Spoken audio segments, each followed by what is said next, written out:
Testing. All right. You can cut out that other. Hey, yo, hey.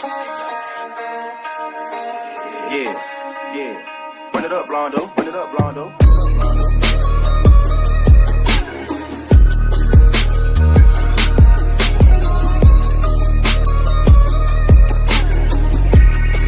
Hey, see y'all from Texas, where we sit riding swangers and put diamonds in our neck.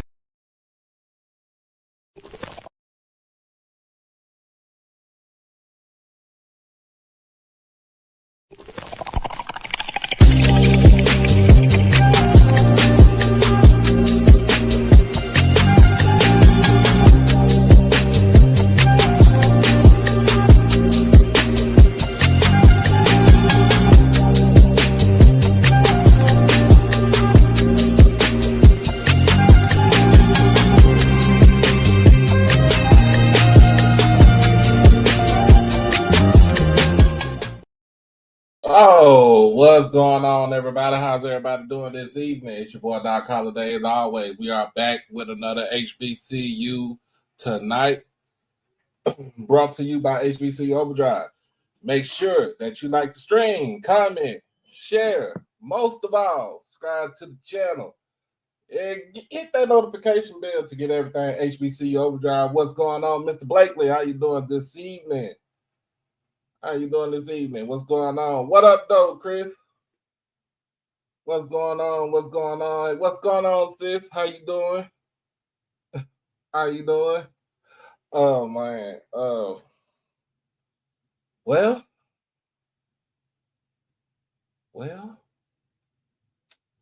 Talk about some things for tonight. We got a lot of things to talk about tonight. Especially those finishes in down in the hole and that bread. Also, we got some other scores to put out there, but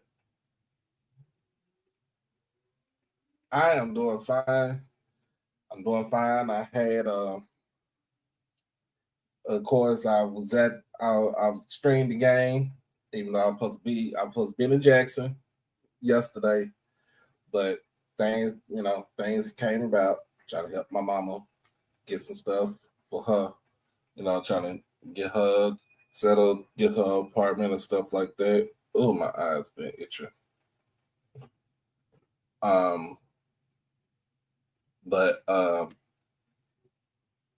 Yeah, I've been trying to do that. Then streamed the game yesterday, and I was on time, so y'all don't beat me up because I was on time yesterday. So good for me. Then after the game, I went over to Oak Cliff. Even though this game is in Oak Cliff, went over for the 68th annual South Dallas Super Bowl between Lincoln and Madison.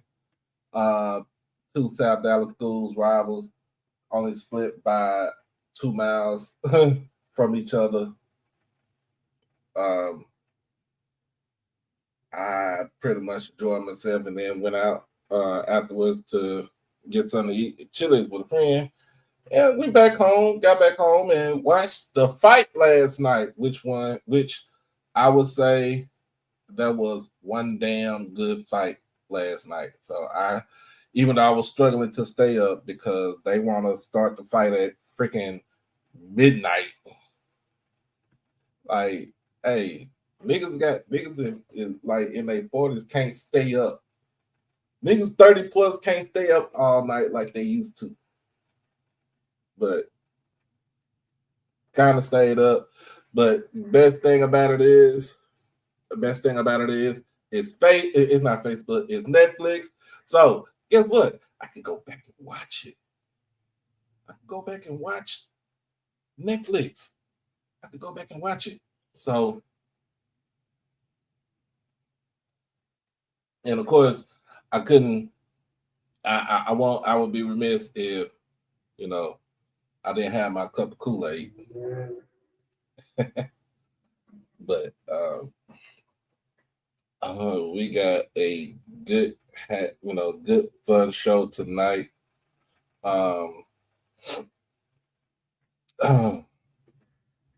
Got some things to talk about, and then we're gonna get on to week 4. So we got some teams that are gonna have some bye weeks coming up this week, and then there's teams that have schools that have some good games coming up this weekend. So we'll talk about that, and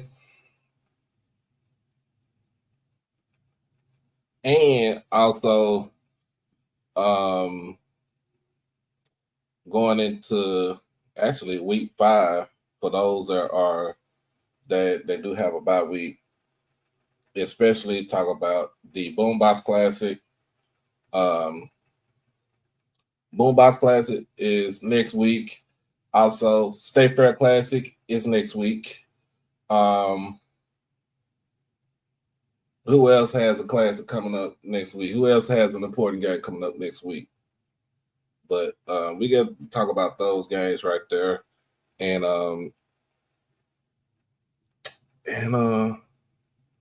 talk about the NFL. We can talk about the NFL, shoot. Because, God damn it, my Cowboys try to give me a fucking heart attack. I don't know what was wrong with them.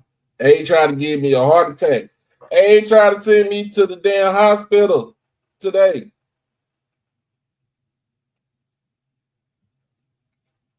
They tried to send me to the hospital today. I don't know why, but they tried it. They tried it. They tried it. What's up, Dr. Israel? They tried it. Man, look, but before we do it, let's go ahead and hit this good commercial break. We'll be right back in just a minute. Stay tuned. It's your boy, Doc Holiday. Become a subscriber on HBCU Overdrive on YouTube, and you can follow me on all social media platforms at HBCU_Overdrive on Twitter and Instagram. You can catch me on TikTok at Holiday1925 and on Facebook under my real name, David E. Smith Douglas. Also, when you become an exclusive family member, you get all the membership perks. You get all the exclusive members only videos, early access to new videos, member shout-outs, and members only live chats. And also, you can get birthday shout-outs on here and win member when you become a subscriber. You can also hit the donation to the Cash App at HBCU Overdrive. You can hit the PayPal, David Smith 1925, and you can hit the Zelle, David E. Smith 30 at gmail.com. Remember, all proceeds go towards the channel, not the pocket. All right, man. Look, we get ready to talk about it. Look, let's go ahead and get into it from last night. So, y'all know how we're gonna start. We're gonna start off with Division II football talk because we had a couple of Division II games yesterday that was not Division II versus Division I, but it was true Division II games. Especially from this weekend, starting off with Clark Atlanta defeating Fort Valley. That game was on ESPN 2 on Thursday night on September 11th. And Clark Atlanta started off with a great victory against Fort Valley. Hey, my man is up. What's going on? What's going on, Mr. Ford? Here you go. There you go. There you go, Mr. Ford. There we go.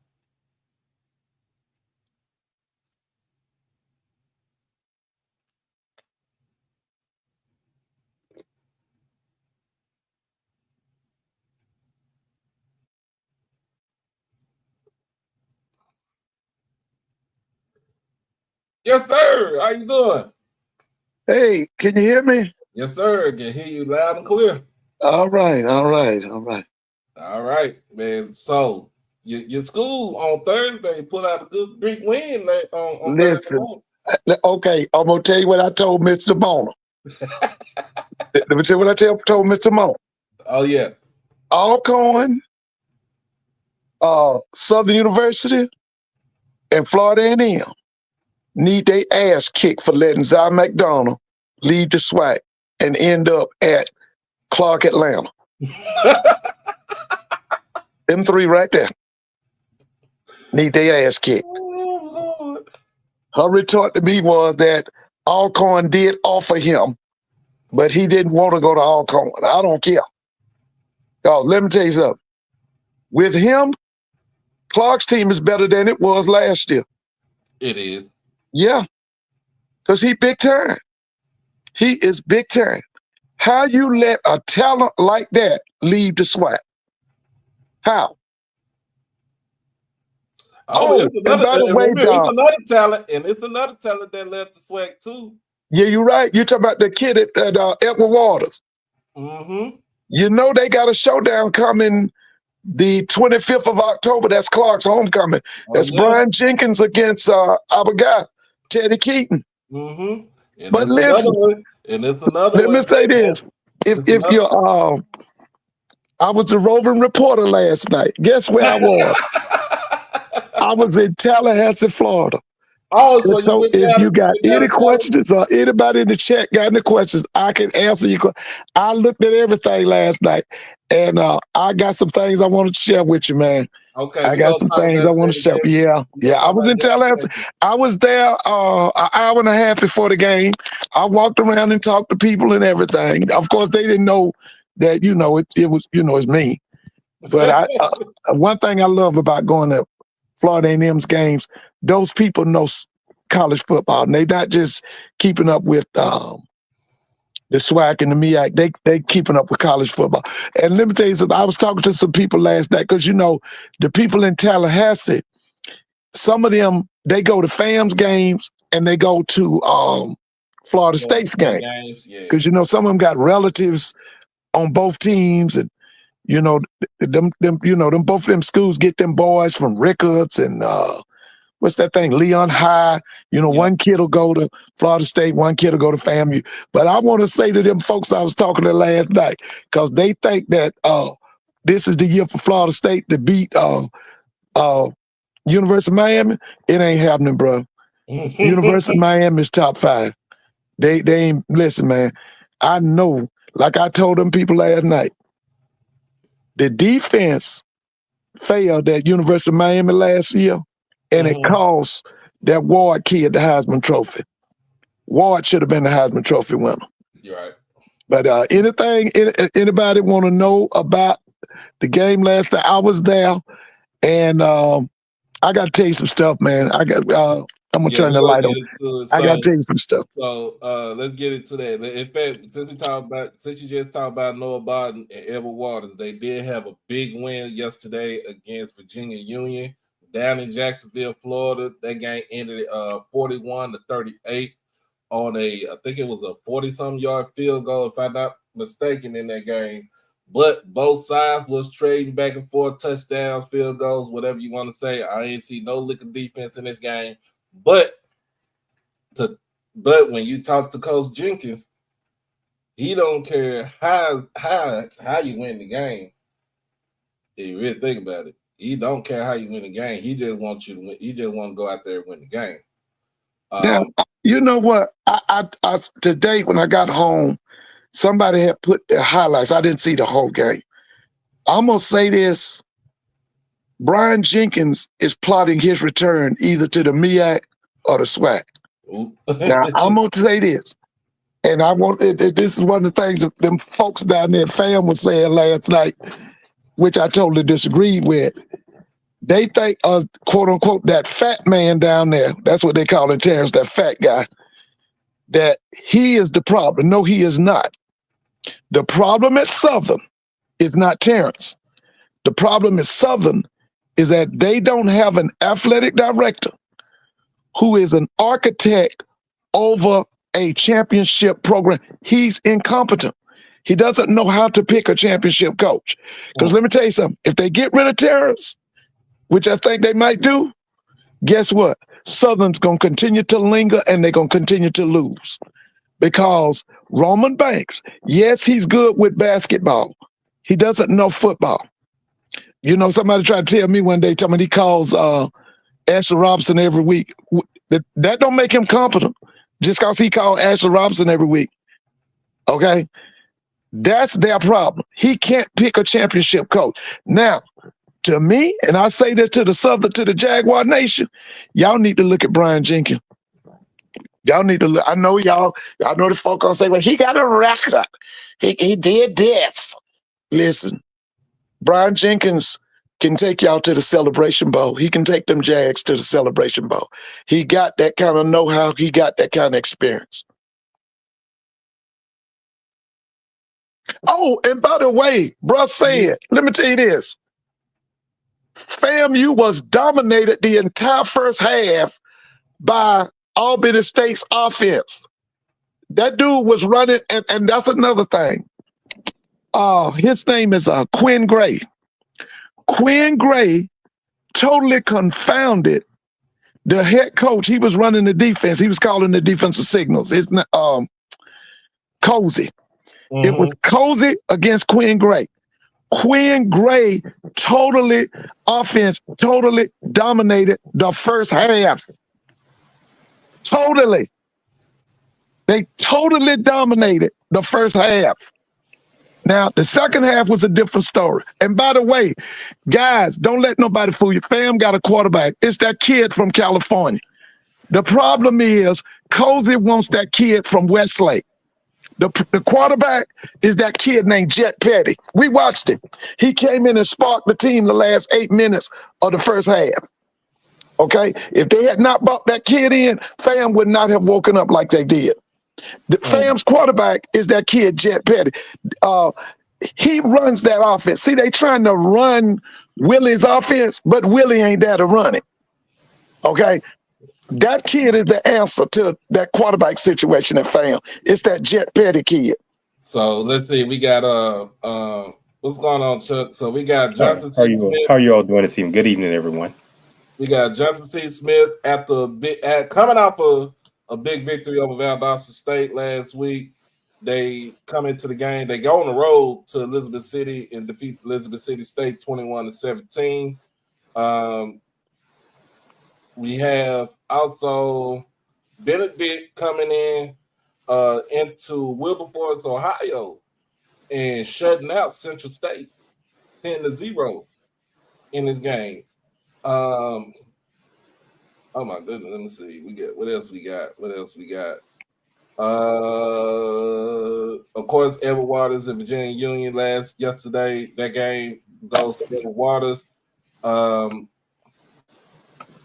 Yeah, you got a lot of Lincoln, PA was on the road in Winston-Salem. Winston-Salem completely dominates them 51-14. And let me see, last one I think I've seen. Allen defeats Lane 29-21. Wingate destroys Bluefield State 72-7. And all the other schools that played yesterday played division. They all played FCS schools last night. So let's go ahead. Let's go ahead and talk about Division I talk. Let's go into the MEAC first. Now, remember I said, Mr. Ford, that there was another kid that left the SWAC and went somewhere else. The quarterback for Howard University, Tyreek Starks. Yeah. Jackson State. Even though he didn't take a snap at Jackson, he was here during the spring, and you know he unfortunately was let go. But going into this game against Morehouse, they won against Morehouse 38-10. This game was a little bit competitive, as you say, but it wasn't to the fact that you always say they don't need to be playing Morehouse. I'm gonna tell you, they have one young man on that team, number 20, named Sean Johnson. AD, AD Drew is he's in sports information at Morehouse, and I asked about him. That young man is a great defensive player, but Morehouse, you're gonna have those standouts from schools like that. I just asked him about. He was saying that some of him, what he's been voted at school, and I was looking at his defensive effort. Sometimes those are hidden gems that something the NFL overlook. Yeah. Well, let me say this. I hope Howard stop punking out. And if you're going to go to the Meadowlands, invite Jackson, Pham, Southern, Grambling, somebody that people want to see. Okay? Y'all ain't going to make me respect no Morehouse. That ain't happening. I'm up here with this. Okay? So, like I said again, I want Howard to stop punking out. Stop being feminine, and bring in either Jackson, Grambling, Southern, Bama State, somebody that will help draw 60,000 to the Meadowland. Yeah, you have to draw people. You're right, Mr. Ford. You do want those people that will draw. I think yesterday was only 15,000, which is down from last year was 35,000. Those people that people Morehouse, those Morehouse, they probably not in sport. They all interested in what's That's going why on. I said stop punking out and bring some competition up there. Yeah, 16,000 at that game yesterday. So I think they just need to switch out the competition. It's not bashing Howard or anything, but you're right, Mr. Ford. Yeah, just step up and be competitive. You call yourself FCS, bring FCS competition up there. So Tyree Starks was 16 of 27, 241 in the air, 2 touchdowns, 0 interceptions. Scroggins is not going to be your starter for Howard. Scroggins is not the starter for Howard. Tyree Starks is the starter for Howard. You stay with him, you win games. You win games right there. Hey, Brandon. So that is what that's what you do with a quarterback like Tyree Starks. And plus, he can run the ball. He had 29 yards on the ground. Also had a touchdown.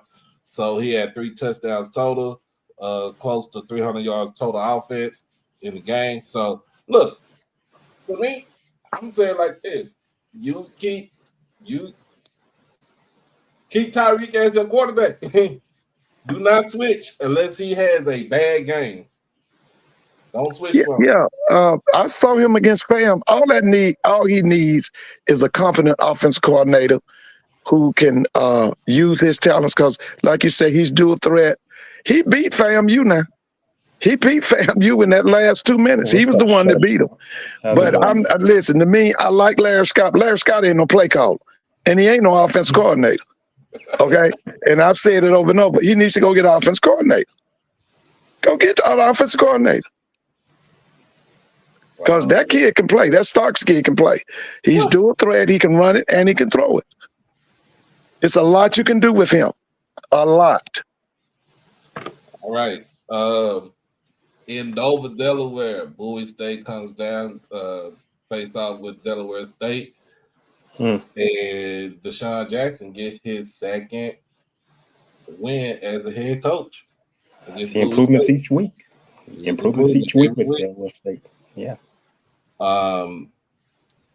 Caden Bennett, the quarterback for Delaware State, is dynamic. You keep him as your starter.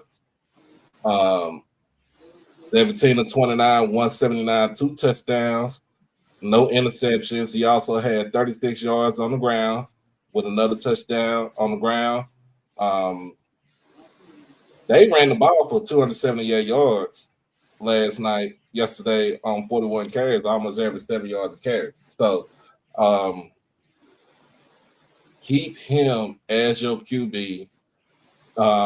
Defense just needs to improve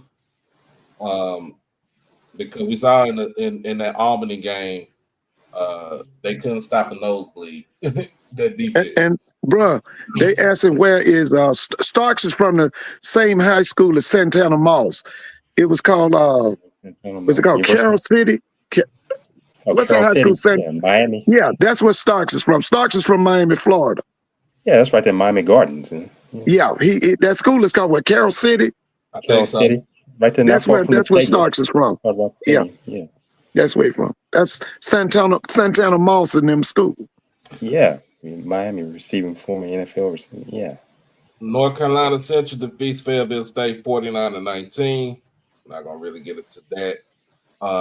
Toledo puts That's for Josh Sims to talk about. Toledo puts an ass whooping on Morgan State 60-0. The game was over with in the first quarter. Rutgers defeated Norfolk State 60-10. Yeah. Then the game of the night last night to me in the MEAC was between South Carolina State and Bethune-Cookman. South Carolina State pulls out the victory 55-41. Now I will say this defense ain't looking too great. Yeah, but what's his name? Stubblefield is. Oh baby, yeah, they doing shock and all. They scored 20 points in the first quarter, didn't they? Mm-hmm. Yeah. So like you're right, they got to tighten up that defense, but that offense can hit you, baby.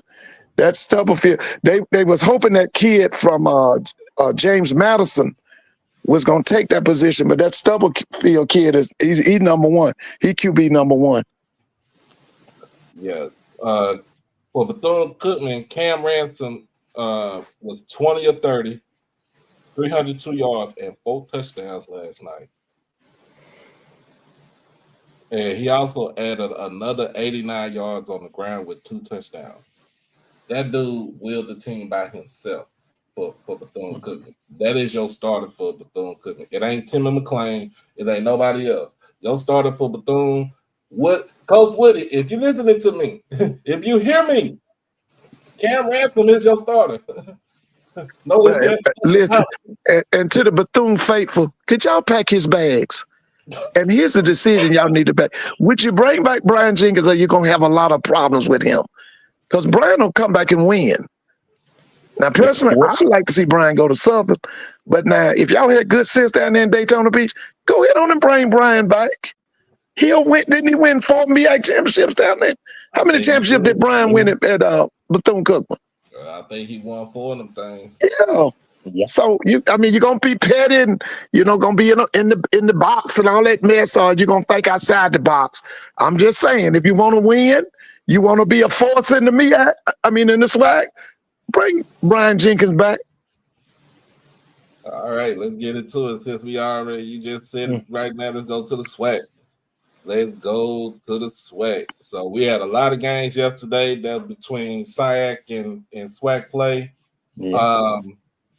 But let's get into these other games first. First and foremost, Lamar comes to Houston, defeats Texas Southern 31-7. Southeast Louisiana took care of Mississippi Valley 56-3. Prairie View was in Houston also in the medical district. Took on Rice. Rice defeats Prairie View 38-17. Arkansas Pine Bluff defeats Lincoln, California 34-8, which could have been this should have been a blowout. Alcorn, they just got paid to go to Starkville and get their money, and that game was 63-0. Mississippi State. An exciting game yesterday in Nashville. Alabama A&M. I watched some of that game. Defeated Tennessee State 23-21. Alabama State defeated Miles 37-9, where they keep their rivalry going. Jackson State defeated Tuskegee in a shutout 30-0. And we'll talk about that too. We'll talk about Jackson State, that game too. Grambling in overtime. And we'll talk about this because this game kind of put one of our good friends in the hospital. Grambling defeats Kentucky State 37-31 overtime. And last but not least, Florida A&M come out with a close one against Albany State, 33-25. All right, Mr. Ford, what you got for us on that FAMU game in Albany State? Because remember Okay. last time they played, last time FAMU played Albany State, it was not close either. It was a close game. Okay. First and foremost, I looked at location logistics and plant operations. This is not a criticism of FAMU, but these are some things I need them to do. FAMU has a large population of fan base where people are 65 and older that comes to their games. You know, you've been there. FAMU's campus is hilly. Mm-hmm. What they've got to do, they've got to use those golf carts like you use the buses to pick those people up. Don't make them people have to walk. Because see, here's what happens at FAM, because it happened to us last night. On the peripheral, on the outer edges of the campus, the parking is free. And so, but it's hilly. And you're making these elderly people have to go up these inclines. Now, we didn't go down Warnish Way or Althea or Gibson's Way. We were on the road that takes you behind the press box. Right. And it's hilly. And so what I'm saying to FAM is this.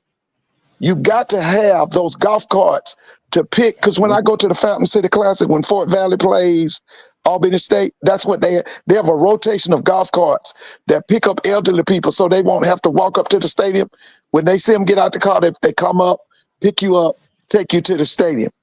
Okay? FAM's got to do that. Second of all, FAM has got to modernize that Bragg. Number one, they got to fix them bathrooms. They got to fix those concession stands. It makes no sense that you don't buy any tickets on the grounds of Bragg Stadium. This whole thing of walking your ass all the way over there to Lawson to buy the tickets, ain't nothing wrong with selling tickets at Lawson. But you got to modernize them ticket booths right there at Bragg so that people can buy tickets. The ticket booths need to be functional there at the stadium. This whole thing of making people walk all the way from Bragg over to Lawson, that makes no sense. I'm not criticizing, I'm saying make the adjustments. Okay? Now, that's the first thing as far as operations that I saw. Modernize them bathrooms, make them ticket offices relevant.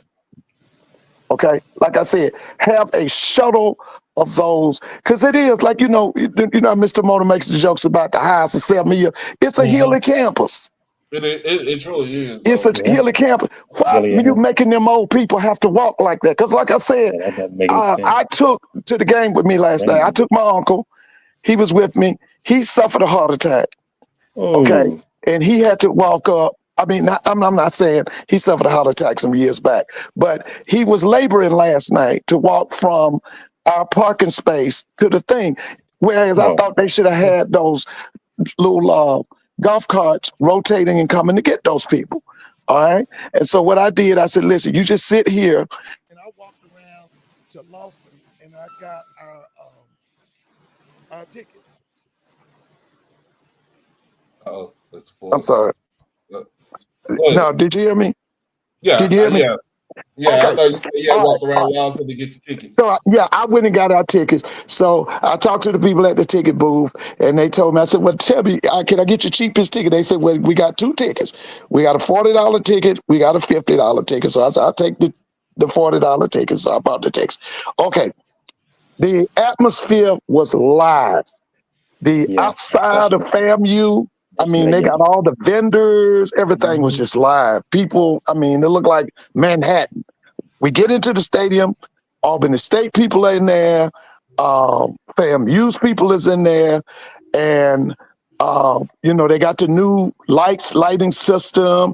The 100 comes in. Albany State brought their band. All right. With all that said, when the game kicks off, from the beginning of the opening kickoff until halftime, Albany State dominated. And what they dominated with was Quinn Gray's offense. Now, here's my complaint with Quinn. and this is why I have a complaint with Quinn. Quinn is a legacy. Quinn's daddy was a coach. Listen, you cannot have all that sophistication and all that coaching going on your offense, and then you totally neglect your defense. It looked like to me, ain't no coaching going on Auburn State's defense. They got exposed the second half. Okay, and that was ridiculous. And see, Quinn wants to come to a higher level. Quinn, if you're gonna be a championship coach, bro, you know this. You played for Billy Joe. You've been in the pros. You got to have special teams. You got to have outstanding offense. You got to have outstanding defense. You can't neglect your defense and then think you're gonna win championship. Now, from what I saw yesterday, they're gonna score a lot of points. Auburn State is. But their problem with winning the SAC is going to come because that defense ain't coordinated. That defense is neglected.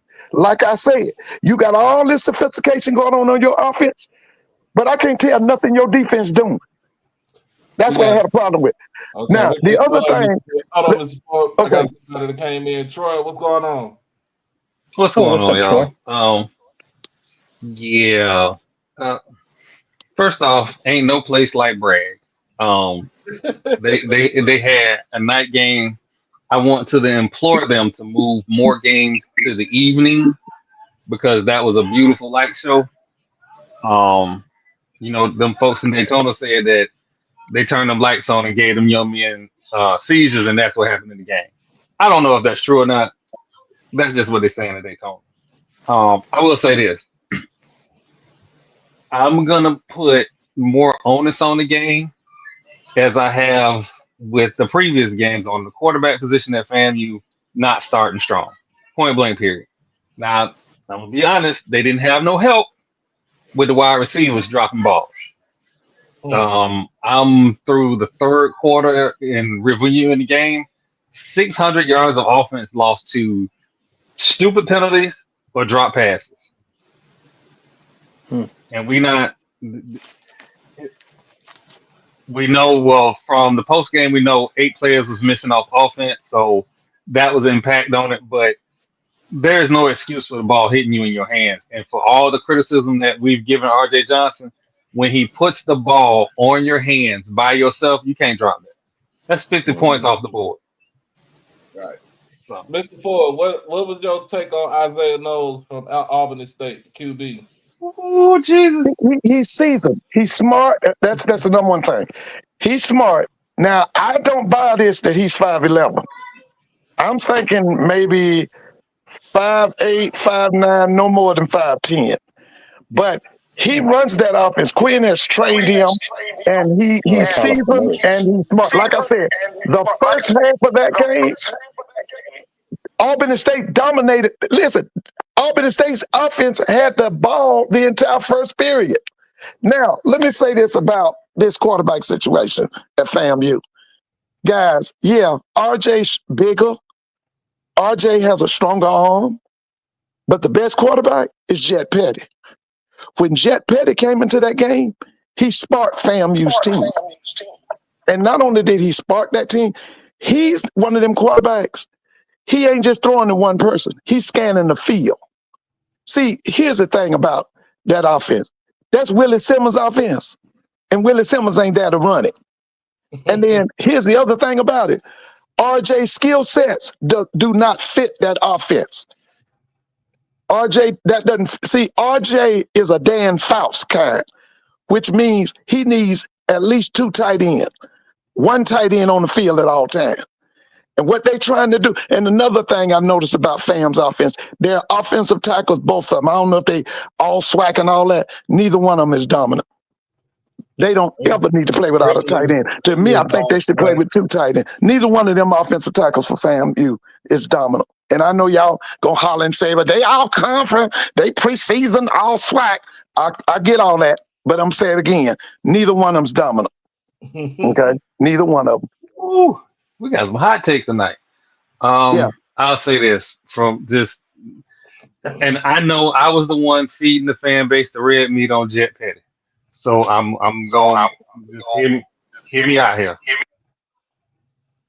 Jet Petty got in 2 games. The FAU game, he went 0 for. Now, if the competition is even, I'm going to tell you now, they are going to keep going with the guy that produces them big plays. Jet is very good on anticipation, timing, and he can throw against the blitz. He did it Amen. in high school. He did it in college. I'm gonna keep saying this. His college was terrible. He was the best thing on their college field. His offensive line was not good. He What doesn't school need he a lot came of from? time. What is it? Long Beach City. Oh, I so think he So that. was using Yeah. JUCO transfer. yeah, JUCO transfer. All you need to do is give him a little bit of time. And you saw it last night against the blitz. He stands tall against the blitz and he delivers the ball. Ace Cobb had no business dropping that ball that turned into an interception. Absolutely no business dropping that ball. Also, there was a wide open touch. Well, he probably would have ended up getting caught about the 5 yard line. There was a illegal block that negated the play that stopped that drive. Cozy said in the post game, he went with the hot guy. Well, if you eliminate that penalty going into halftime on that long run, Jet Petty is the hot guy. Jet can't just be even with RJ. He has to beat him hands down. This next game is going to tell everything. But when you got two quarterbacks that combine for 370 yards with a good completion percentage and multiple touchdowns dropped, and they still had three touchdowns, three touchdowns, the offense is there. And this ain't, listen, this ain't Willie. This is Jeff offense when Petty's in the game. When RJ is in the game, it's a very different offense. It's more of a CFL offense when Jet is in the game. But it ain't, I'm not going to, you know what? I'm going to be honest. Part of the problem is Thad Franklin is hurt. He's dealing with a turf toe. But he was still your top rusher with 7.1 yards a carry. Them other dudes, until Bo get back, them other dudes got to work their way into in the playing shape. I thought he was still. I thought he graduated by then. Both summer No, series. Bo still there. Bo was hurt. I think Bo will be back for the Alabama State game. There are pieces there. The frustrating thing with FAMU is they have not played a complete game. There's no reason to have these wide open receivers multiple games either not be hit by the quarterback or they drop the pass. You have missed progressions in the passing game with RJ, and then you have I want Jet Petty to start. I'm not gonna sit here and act like I didn't call him to start. But he also gotta get some of them bombs down the field. He got to. But that's just me. Well, let me say this, and this is me talking on this. This is personal, and this is how I feel about it. The number one problem is that Coach Coase is in the way. He's a defensive coach, and he's mishandling that whole quarterback situation. One of the things they did last night before the game was that they introduced some members of men who had played for Jake Gaither. And the first thing that came to my mind last night was, if you're going to talk about Jake Gaither and what he did at Florida A&M, why is Coase the head coach at Florida A&M? He hadn't earned the right to be the coach at Florida A&M. And he shouldn't be the coach at Florida A&M. And I don't think, and I believe that them people going to come to their senses and realize that if we going to be FAMU, if we going to be a contender, if we going to win the SWAC, if we going to go to the Celebration Bowl, then Coase got to go. Okay? Because I'm going to say it again. He don't deserve to be the head coach at Florida A&M. I know y'all say, well, listen, he was on that team. He was on the coaching staff when they won the Celebration Bowl. Yeah, he was. He was a good defensive backfield coach. He's not impressive to me as a play call on that defense. I'm going to say it again.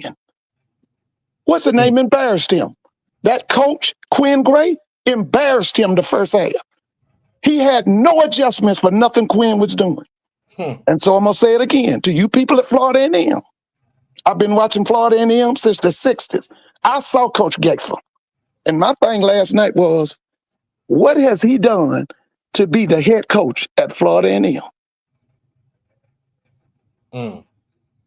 Well, let's get to the next game on our list.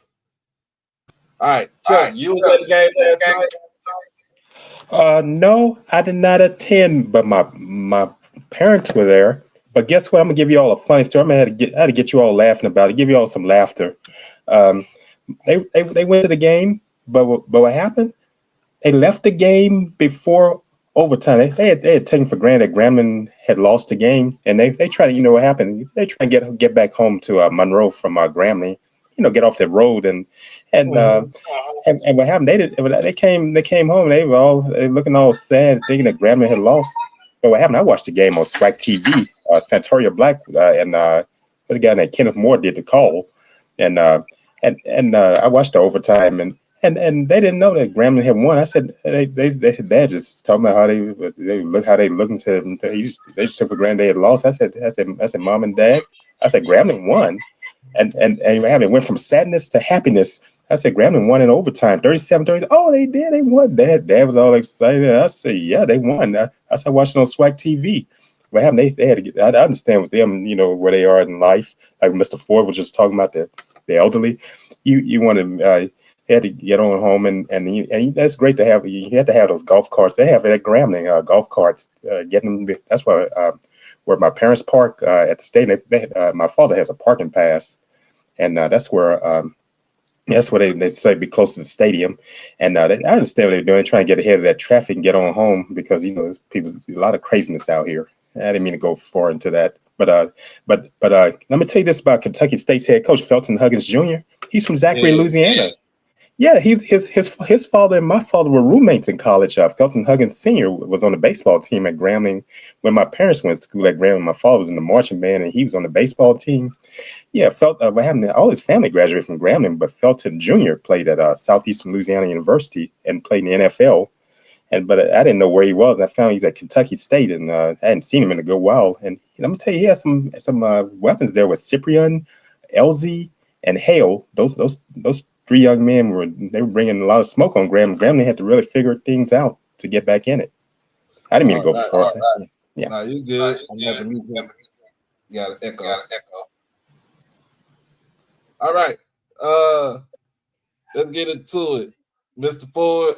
18 set, 13-27, 228, 2 touchdowns, 0 interceptions.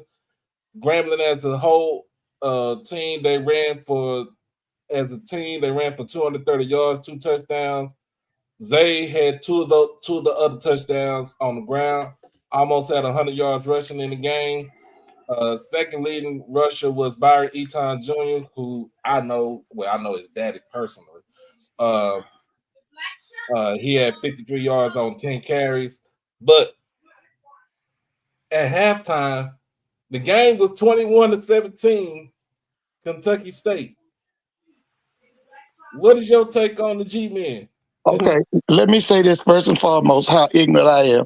I had already said that when Kentucky State came down to the hole to Grambling, Grambling was going to beat them by at least 40 points. Now, that's to show you how much I knew.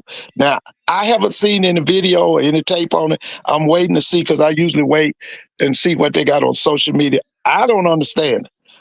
Now, I don't know what's going on at Kentucky State, but I assume that Kentucky State was going to come down there and get a whooping put on them and sent back to Frankfurt. I think that's where Kentucky State is. So, listen, I'm not the right person to talk to because I just thought Grambling would beat them by 40 and send them back to Frankfurt. Okay, so I don't know what's going on. I'm happy about T-Set. I like T-Set when he was at Southern and everything. But let me just say this. That date is September the 27th is Judgment Day for a lot of folks. Oh, yeah. And so Grambling has got to come to Dallas, to your hometown, and we're going to see what Grambling is all about. Because now, Prairie going to be ready for him. Leg of a turkey leg and watching the game at the That's same right. time. So that's going to be Judgment Day for Grambling. We going when Grambling, because you got to remember now, one of Grambling's largest alumni bases is in Dallas, Texas. Okay, so we expecting what you think about 50,000 when they come to the Cotton Bowl, right? Are we thinking about 50,000? About 50,000. So September the 27th, my eyes will be on them Grambling Tigers, Lord willing. So that's when I'm going to talk about them Grambling Tigers. But right now, all I got in my head is a bunch of ignorance when it comes to Grambling. Well, they beat, so they are 2-1 right now. They beat Langston by 48. They beat Kentucky State by 6, and then of course they got blown out by Ohio State by 4. Going the last play of the game in this game in overtime, we thought that forward progress would stop. The ref said it wasn't. Defensive back comes in, strips the ball, takes it the other way for the touchdown. Game over. Go home. Everybody go home. Enjoy your night. But Troy, didn't I say this on Thursday with Coach Jenkins? I said Kentucky State gonna give somebody a problem. You said it. Listen. I'm just gonna say this, and everybody need to get used to this. Just like FCS football can jump up and bite FBS teams, we are in the transfer portal era. I just watched a Navy shipment run all over FAMU and throw touchdowns. Excuse my language. These ass whoopings ain't exclusive. They gonna be giving them out to everybody. Mr. Ford got a call. So just everybody buckle up. Y'all better hurry up and get through these money games for these D2 schools. Cause somebody gonna get their feelings hurt. So I did say that on Thursday. I said that it was gonna Kentucky State was gonna be one of the schools where you're gonna have to work. You're gonna have to watch out for. You're right. You're right. You're right. I told my parents that I said those small schools are you have to watch that SIAC, those SIAC and CIAA schools. They come ready to play, and there's something I joking that I was talking about Kentucky State. There's something to talk about them. That's where if those who are of a certain age that came through the 1980s. That's where Midnight Star. That's where they met. That's where it became a music group. That they were students at Kentucky State. I want to put those facts out there. I said, well, they could have needs. I think they kind of singing one of their songs. I'm Serious. I think that's what they was kind of letting Grambling know on up to the end. Yeah. Oh my God! I'm so glad you mentioned that. So, I think I said it on our show. My dad was stationed at Fort Knox, Kentucky, and the USO had a concert when my cousins was in town. So me and my other cousin was supposed to take my little cousin to the bathroom. We lost our little cousin. We looking, we frantic. Why one of the band members, the bass player said, "Who little girl is this?" My dad is battalion commander, said, "I know that girl," and got that girl and took her to my daddy. I wanted to get lost in that crowd. I did not want to go home that night. But yeah, I'm glad I didn't know they was from I didn't know they went to Kentucky State. Oh no. Oh yeah, let's at Tuskegee. Yeah, same thing. Let's get into this. Yeah. Let's get into this one right here. We got Mr. Kelly up in here. Alabama State defeats Miles College 37-9. We ain't worried about the score. We worried about QB1, Mr. Andrew Body, was damn near perfect last night. 14 of 16 for another 251 yards in the air and 4 touchdowns. Stop this. We seen Miles against EWC live. Don't do this. Don't do this. And hold on. I ain't talking about worry about playing Miles. I'm talking about the totality of Andrew Body coming in and kicking everybody's ass. Also add another 60 yards on the ground. And still, he was still damn near perfect. You can't take nothing away from him about that. I'm not taking that away from him, but again, like I said, for all those people that said that we was downplaying Andrew Body, no, the standard for him is different than everybody else. We expect that from him. We're not lowering the standard because he at Alabama State. He is still Andrew Body. The standard is different from him. So, there is a big game coming up next week, right? If I'm not mistaken. Alabama State. There is a big game coming up for maybe not.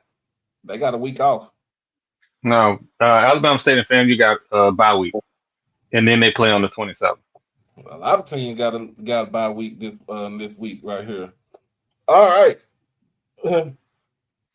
I'm not gonna downplay Andrew Body. Andrew Body is doing something that, with the right type of offensive coaching, because he don't have to too much worry about Coach Erod, because Coach Erod controls the defense all together. But with him and Chris Barnett as the OC, basically simplifying the playbook for him and letting him do what he does. And in three games, Andrew Body is like what, top 25 in FCS in certain statistical categories. I got tongue-tied on that. TJ, what's going on, man? What's going on, Doc? I'm good. We talking about Miles at Alabama State. I would say this. I'm looking at the defense for Alabama State. It is getting better. I see it, especially from the first game, going to the second game, going into the third game. It is getting better. But they are sitting at 2-1. That's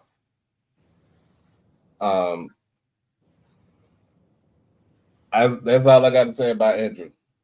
That's all I got to say about Andrew Body. Let's go into this game right here. Let's go into the Jackson State game because I got a lot Go to say. to the Jackson State game. First of all, before you Hold on, wait. Why y'all confusing me? Go ahead, y'all. I'm confused. Y'all don't really have a complaint right now. Because we talk about the we talk about D2 versus the SWAC. Oh, okay. So that's the reason why. So now let's go into this game right here. Jackson State shuts out Tuskegee 30-0. First and foremost, probably an hour or so before kickoff, or 30 minutes before kickoff, we find out that Jacoby Morgan wasn't playing. He wasn't gonna start. He goes in, they go in, you disregard two redshirt freshmen, and you go with a true freshman in Jared Lockhart. All Jared Lockhart does in this game, all he does in this game right here was go 14 of 20, 257 yards, one touchdown passing, and one interception. The interception was terrible. I'm not gonna say anything bad about it. Also added another 32 yards on the ground with 2 touchdowns on the ground. And if you look at this game right here, we played down there every running back on our roster. We had Kobe Paul had his first 100-yard game yesterday as a Jackson State Tiger. The best thing about this game was we shut this team out who was coming in 2-0 in the side, who's coming in 2-0 on the side, they just shut out Central State last week. They defeated Winston-Salem in the first game of the season. They come into the vet. Now, I would say this: there was a lot of points that was off the board. We left off the board. I would say that, but to have a shutout with playing 2s and 3s, we played second string, third string players yesterday, and we still came up with a 30-point shutout. I still say that was great right there. I still say that was good. Now, I will say this. I will say this. The penalties in this game was horrendous. All right. 10 penalties for 113 yards. That's a no-go. But again, like I said, you're playing with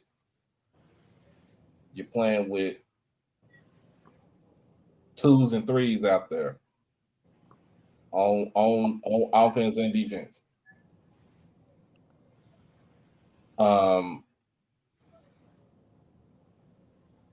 I mean, you could have put at quarterback. We could have put Ethan. We had Parker come in for a little bit. We could have put either one of them quarterbacks in this game, and it still would have been the same outcome. You had on defense. You had Jeremiah Williams didn't even play yesterday, and our defense was still dominant.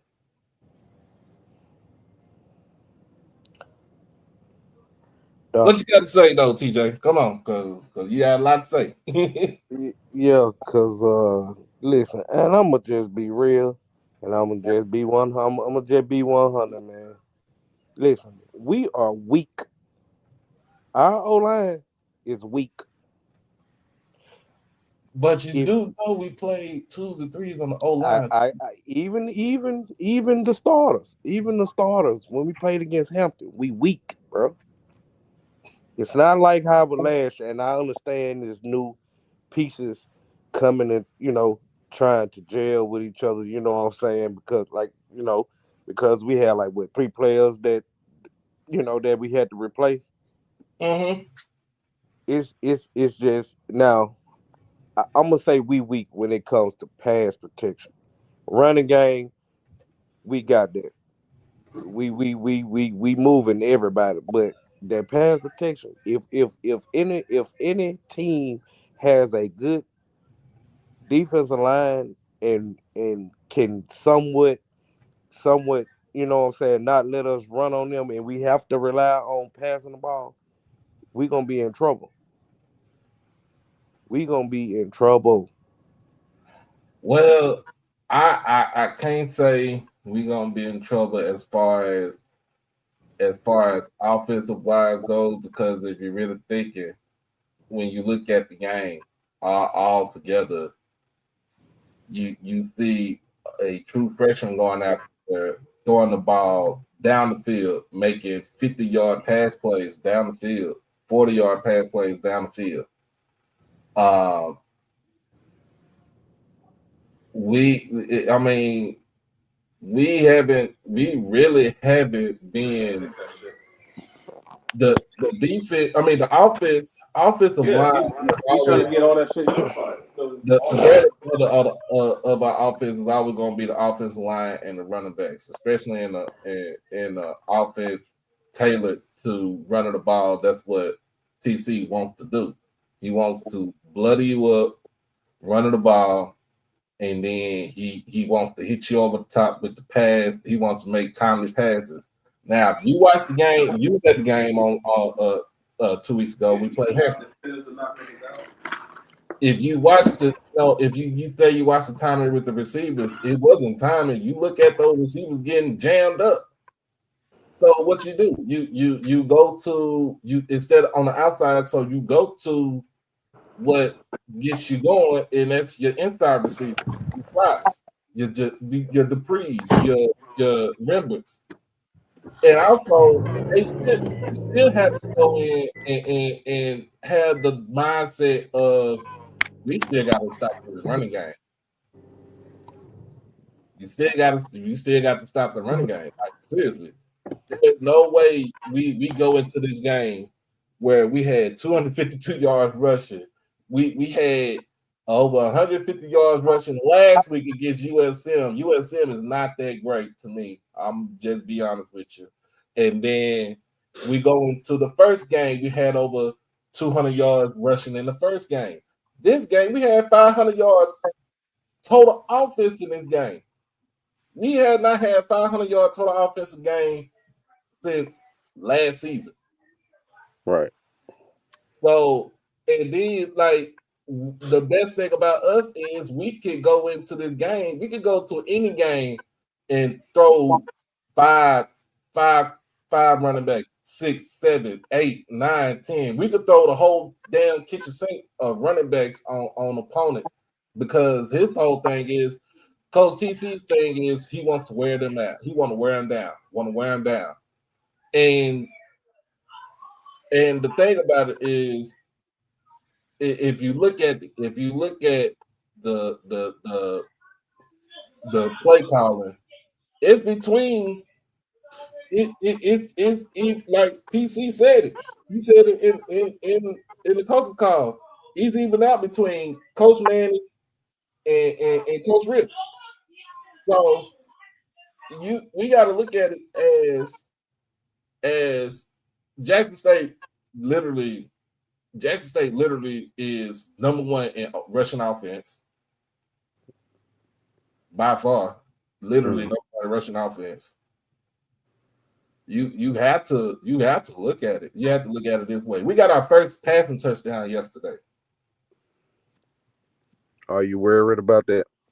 I'm not worried about it. Because you got to look at it like this. Last season, we was in the same predicament. We started the season out 2-1. What was the game that kicked our ass before we won 10 games straight? Yeah, when we lost to Grambling. When we lost to Grambling. What happened? What was the reason why we lost to Grambling? Yeah. But what was the reason why we lost to Grambling? Oh, we had turnovers. We had 5 turnovers, 2 interceptions, 3 fumbles. You play a team that has an opportunistic defense, you're gonna lose the game. But I'll be honest with you. I don't see no other game until we play. Really, I'm gonna be honest with you. When we play Alabama State for homecoming, that's going to be a test right there. I don't see anything about playing Southern next week. Southern does not scare me because Southern don't scare you because they defense attackers play on their stomach. He gonna die on that hill too. But it don't scare me because I'm telling you like this: if Jalen Woods not cleared by next week, it's over with. You got. Let's be honest. We got an improved Alabama A&M team that you got to worry about. Improved. I told folks, you hire Sam Shade, that team is going to be improved tenfold. I don't care what he did at Miles College. I do care what he did at Miles College because he took a 1-9 team and turned them into conference champions and a playoff team in 3 years. Let's not forget about FAMU because I'm not gonna count the Rattlers out. Let's not forget about FAMU. But the back end of the schedule is going to be straight. We ain't worried about the back. I ain't worried about the back end of the schedule. I'm worried about the middle part of the schedule from September the 27th to October the 11th. Is that part right there? And let me add in. I'm gonna add in Grambling, and I'm gonna add in FAMU from the 27th of this September to November the 1st. That's part of the schedule I'm worried about. That's the only part I'm worried about as far as Jackson State schedule. I ain't worried about nobody else. We've already had our test against the FBS opponent. We know we can play ball with them boys. We've already beat it. We just shut out a good Division II team who is contending to go to play, to play for a SWAC championship. And I ain't gonna say anything about Hampton because they just lost. They played a hard fought game against A&T and they lost their game by 3 in overtime. Yeah. So, Can I be media Troy for a second? Can I be media Troy for 1 second? media Troy get you in trouble. No, I'm media Troy keep me out of trouble. Regular Troy get in trouble. We need to acknowledge because I've been on. I'm now dealing with multiple fan bases, right, in the SWAC. And SWAC fan bases are not happy because of our history. But we need to understand a few things, right?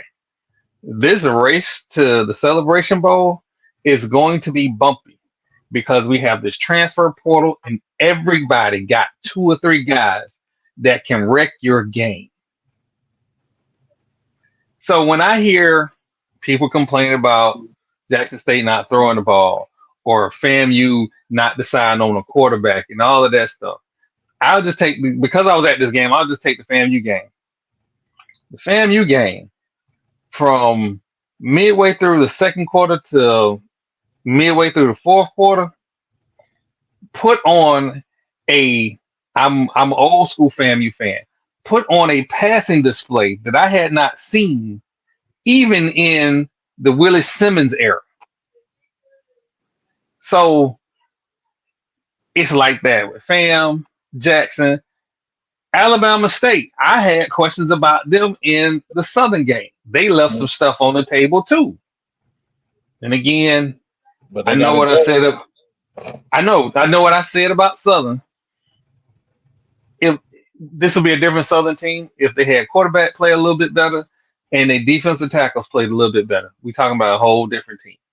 But a lot of people, a lot of fans are making complaints when it's going to be like this. You are going to be, and this is, God bless Ken and Rashad. Hopefully everything comes out fine. But you are going to be on the edge of your seat, taking your blood pressure pills all season. This is not going to be an easy season. I know we make jokes and say, oh, the West is wide open and the East is wide open. But the fact of the matter is, Mississippi Valley State could beat somebody and wreck their season. Yeah. Yeah. So I keep saying relax. But I've seen seasons like this. And I'm gonna go ahead and say it. I don't care what MEAC people watching. The SWAC top to middle is 2 times better than the entire MEAC.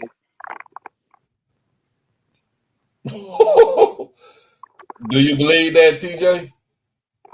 What? He just said the SWAC top 4 right now,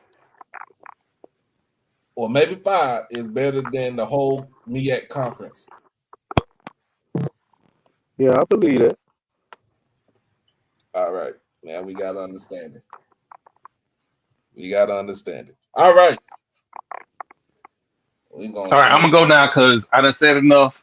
People gonna be at me later, and I gotta make this blonde hair lady happy. So I'm gonna go now. But I did what I came to do. I caused some ruckus. I'm out of here. Bet. All right.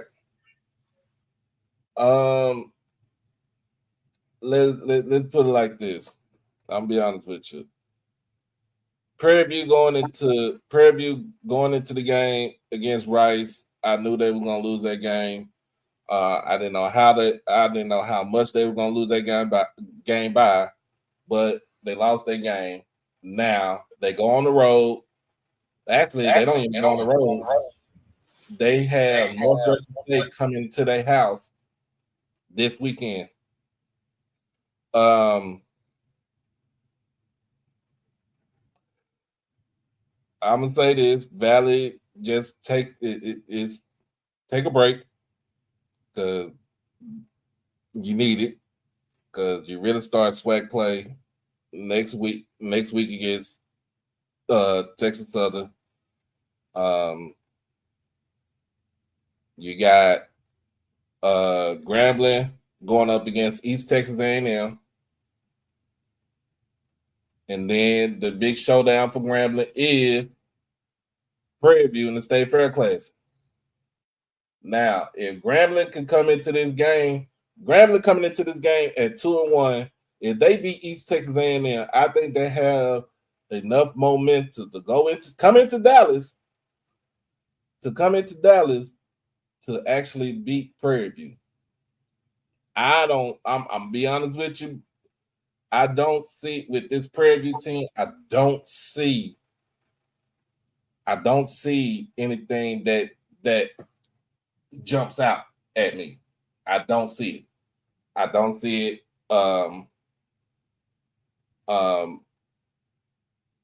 can't see it. So that's the game. That's the big game right there. And then of course they also got to play Southern.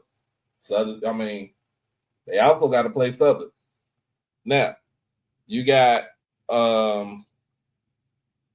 Alabama State.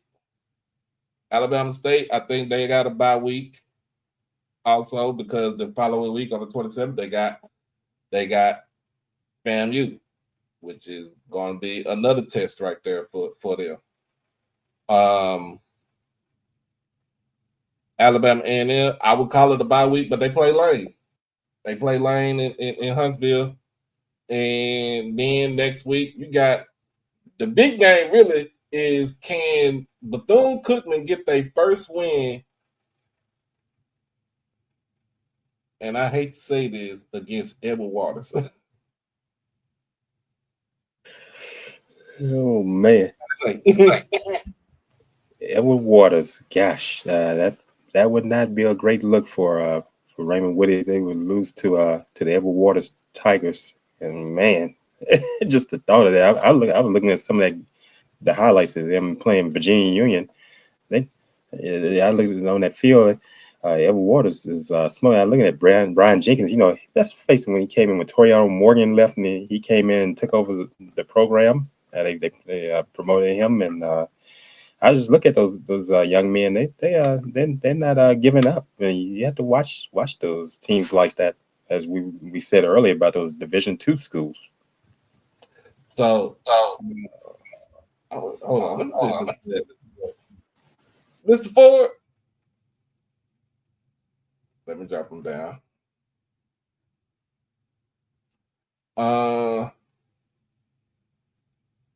So now let me get into this, and I appreciate you for coming up. I appreciate you coming up. I'm gonna go solo on this one right here. Okay, all right.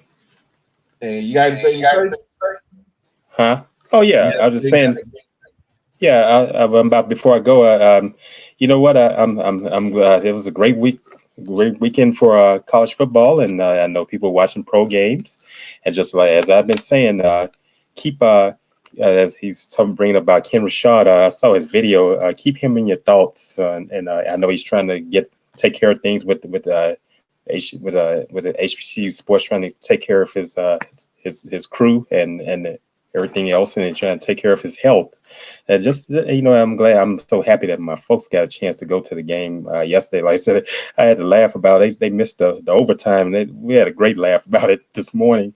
But I understand you had to get home, and these things changing. And what Mr. Ford was saying, take care of the elderly. That's what golf carts are much needed in these places.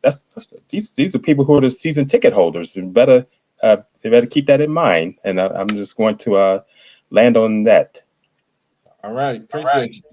All right, I'm about to head on off. You all have a nice night. So yeah, man, look, I'm gonna be honest with you. If Bethune-Cookman goes into this game this week and loses to Edward Waters, this would be the second year in a row that. Let me see, Mr. Ford. Huh? Oh, okay. You still on here? My bad. Yeah. I had to take a phone call. I'm sorry. Okay. What do you think if I'm gonna give you this. If Bethune-Cookman goes into the game against Edward Waters, they lose. What did you do on Monday? Personally, I think that Coach Theus, as AD, should have a short list already. He should have at least 5 names.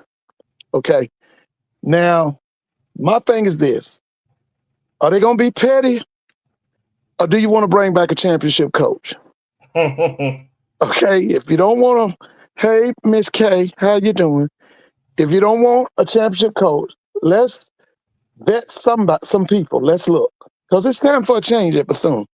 Mm-hmm. Okay, that experiment down there with Coach Woody is over with. Okay, that's up. That's up. But now, I'm going to be honest with you. Coach Jenkins them going to have Edward Waters ready to play. Because, you know, I'm the big thing up here is the two of the biggest coaches in the SIAC now is Coach Jenkins and Teddy Keith. You know, they're going to meet for Clark's homecoming on the 25th. That's going to be a big game up here. So, like I'm telling people, you know, the people I know, we got to enjoy Coach Keaton because I think Coach Keaton going to get a bigger job. I'm just going to be honest with you. We got to go ahead on and enjoy him. You know, when he initially came to Clark, I asked some people from South Carolina about him, and they told me, they said, he know what he's doing now. He was at Allen at the time, but I had never seen him. I really didn't know about him. But listen, let me say this. They didn't lie. They didn't lie. He is advertised. Yeah, so I think we got to go ahead on and enjoy because he gave us our best season last year in 40-some years. And I'm saying this, Doc, that this team this year is better than the last year's team because he went out and got more players. He did. Yeah. So he did. I'm looking forward to that clash between Coach Keaton and Coach Jenkins because I'm a fan of both of them. That's going to be a game that I wish I'm going to have Coach Keaton on here too. Yeah. Yeah. We're going to talk about that game because Coach Keaton, he's like Coach Cozy. He's like Coach Jenkins. He keeps it straight. He doesn't lie about what he doesn't hold his tongue about anything. Oh yeah. And I like what he does with this program. I love that Jackson State quarterback he got. That guy, I love me some, but I loved him when he was at Jackson because I thought that he was the MVP of that last year's SWAC championship game. The way he came in and picked that team up. Mm-hmm.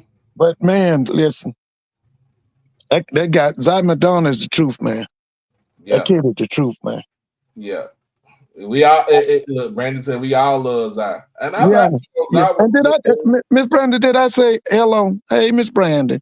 I hope I said it earlier. But nah, he's a good dude. I did talk to him after the championship game. Last year in December. But I mean, he's a good kid, so he just wanted that opportunity to go out there and just play and prove himself. Oh, he's quality, man. And I stick by what I see. It Alcorn, Southern, and Fam need they behind kick for letting that guy end up at Clark. Ain't no way you should have let this guy. There ain't no way this guy should have got out of the SWAC, man. No way. Right. No way. He could have kind of went to Bethune. Anywhere, man. This kid is. He could have went to Valley. He could have went. Yeah, he's quality, man. That guy's quality. You can't let them kind of guys lead the conference.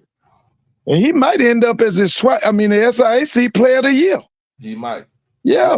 Because I think it's a race between him, Isaiah Knowles at Auburn State. Yeah. Noah Biden at Edward Waters. Yeah. And even the QB from yesterday from Tuskegee. Right. The kid from Detroit. That's right. Yeah. I think those 4 can make some noise. Oh, I do too. I agree with you. And the other game I'm trying to make too is Tuskegee plays Albany State for Albany State's homecoming. That's going to be a big. Is that HBCU go? I think it might be HBCU go. But I would like to see that in person. You know what? I don't even have my I think it's over here somewhere on top of my shoe case. Right. I got to check and see. But if it is, that's going to be a big one right there. Oh, and Doc, let me say this, Doc. You know, I was the reporter last night. You know, when I was a student at Grambling, you know, we always knew that Jackson State, Southern, and Grambling took great pride in their cheerleader squads. Right. And last night, Doc, I want to say this. FAMU has one of the best cheerleader squads in the country, man. Oh, yes, they do, man. I watched them. My mother was a cheerleader coach and a cheerleader sponsor when I was growing up. And she took great pride and organized and did a lot. Her cheerleaders were always really good. But I'm saying that from what I saw last night, FAMU has an outstanding cheerleader squad. And there's a lot of them, too. They got a great... I was thinking last night, do we have a black college cheerleader championship? Do we have that? I don't think we do. We need that. We need to have that. We need to have that. Because there's some good cheerleader squads in the SWAC. It's some really good ones. It's some really good. With the bands, let's see, bands. Grambling actually sounds better this year than it was last year. Oh, listen, the 100 sounded good in the state. Now, you can tell the SWAC is kind of rubbing off on FAM, because FAM was always one of them bands. They did a little light stand show, but basically they waited for the halftime show. They had a stand show last night. They really did. They had a really good stand show last night. I mean, they did good on the field, but their stand show, was really good last night. That's is it Dr. Shipley? Dr. Chip, yeah, he had them right last night. Now he did. He had them right. And then they announced last night they marching 340 people. Yeah. And then it was good yesterday to see Tuskegee bring their band, the Marching Crimson Pipers, yesterday. Oh yeah, okay. How did they do? When I saw halftime, they did good halftime. Okay. Halftime. Yeah, I told Mr. Mona, they go down as history as the first black college to have a marching band. That was Tuskegee. Yeah, that was Tuskegee. They were the first one to have a marching band. Oh yeah. So it's put up to shut up. I think, so Grambling got East Texas A&M. Oh yeah. Texas A&M Commerce. I don't care what anybody say. Oh yeah. We know what happened last season. They played them, so they will be in. I think this game is going to be in Texas. No, I think it's going to be in Grambling this year. Oh, okay. They're going to be in. Yeah, like I said, for me now, Judgment Day is the 27th when they come to your hometown. I'm going to be all eyes and ears when they come to Cotton Bowl, to Dallas, Texas. Now, that's when I'm going to do my serious now. And Doc, see, for me, when I'm at the game, like I was last night, I can see so much. It's only so much I can see on TV, but that's when I'm going to see Grambling and Prairie View. I've seen Prairie View. I watched the classic, the first week of the season. But anyway, I got to see that Grambling Prairie View matchup. That's going to tell me a lot about Grambling. Yep, and then you got, like I said, you got FAMU and Alabama State. Let me just say this to y'all. Listen, Andrew Body gonna kick they behind. Yeah, he gonna kick they behind. Yeah, y'all gonna say it. They must he gonna tear they behind up. Okay. Yeah, you gonna see. He gonna kick they behind. Yes, he will. Because I'm telling y'all don't believe me. You go back and look at the tape. Albany State's offense dominated the first half last night. They should have went out of that at the halftime. That score should have been 21-3, Albany State. Hey, he got something to prove. That's the reason why he's playing the way that he's playing now. He's on a revenge tour. Other people talked about him these last 2 years. He stayed hurt. He this, he that. He's whooping behind right now. I call it a revenge tour. He stay hurt too much. Miss Ford, he gonna be hurt because I'm hoping I want him to have a breakout year, and I want him to prove to everybody who he is, and he's doing it because he sat down. You saw him at the Bluff. Was that last week at the Bluff? When was that? 2 weeks? Okay.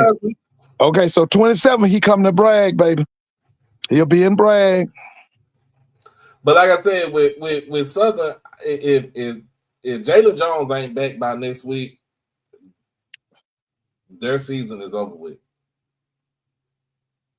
I think their season is over with. Okay, now who they got next week? They got Jackson.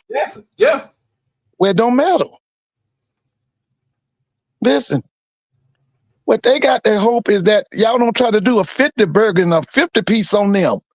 Down there at Mumford, that's what they got to worry about, whether that boy's back or not. You know TC gonna try to embarrass them. He gonna whoop them for the old and the new. TC is he's a tiger. You know what he gonna have for them. Mm-hmm. He gonna try to do a 50. If he can do a 60 burger, he gonna do it. You know that. That's Mississippi versus Louisiana. Yeah. That's Jackson. That's Jackson State, Louisiana, right there. Right. You know what he gonna try to do down there in Mumford. You know what he gonna do. Now y'all know this started. This streak started in the fall of 2021. All right. Let me get set up here. Get the loop up here. Now y'all know favorite noob, baby. Noobs of the world. And then, you know Andrew Bott is a noob, right? Isn't he a noob? Yeah, he's a noob. Yeah, he's a noob. I told you on a revenge tour. All these folk were talking about him. He stay hurt too much. Okay. You know, and then he on a revenge tour. But I'm gonna tell you this. You said I said this about Bethune, and I said this about Edward Waters. I said that Edward Waters is Edward Waters is going to be a sleeper team in the SWAC. Yeah. I said that from the jump. And from what they doing, they've done it. Yeah, listen. And I think they lead the conference in scoring. Anytime you can beat Virginia Union, you legitimate. You know what Dr. Alvin Park and them got up there, and you know the history of Virginia Union. So they legit. Like I said, I think that's going to be possibly for a conference championship when they come up here and play Clark Atlanta for Clark Atlanta's homecoming. That could have regular season championship implication. Oh yeah.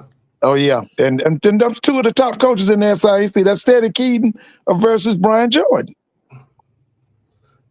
What's going Both on? of them guys can go in either the MEAC and SWAC and be very successful. What's going on, Sid? What's up, man? What's up with it? Hey, Mr. Ford, how are you? How you doing, New?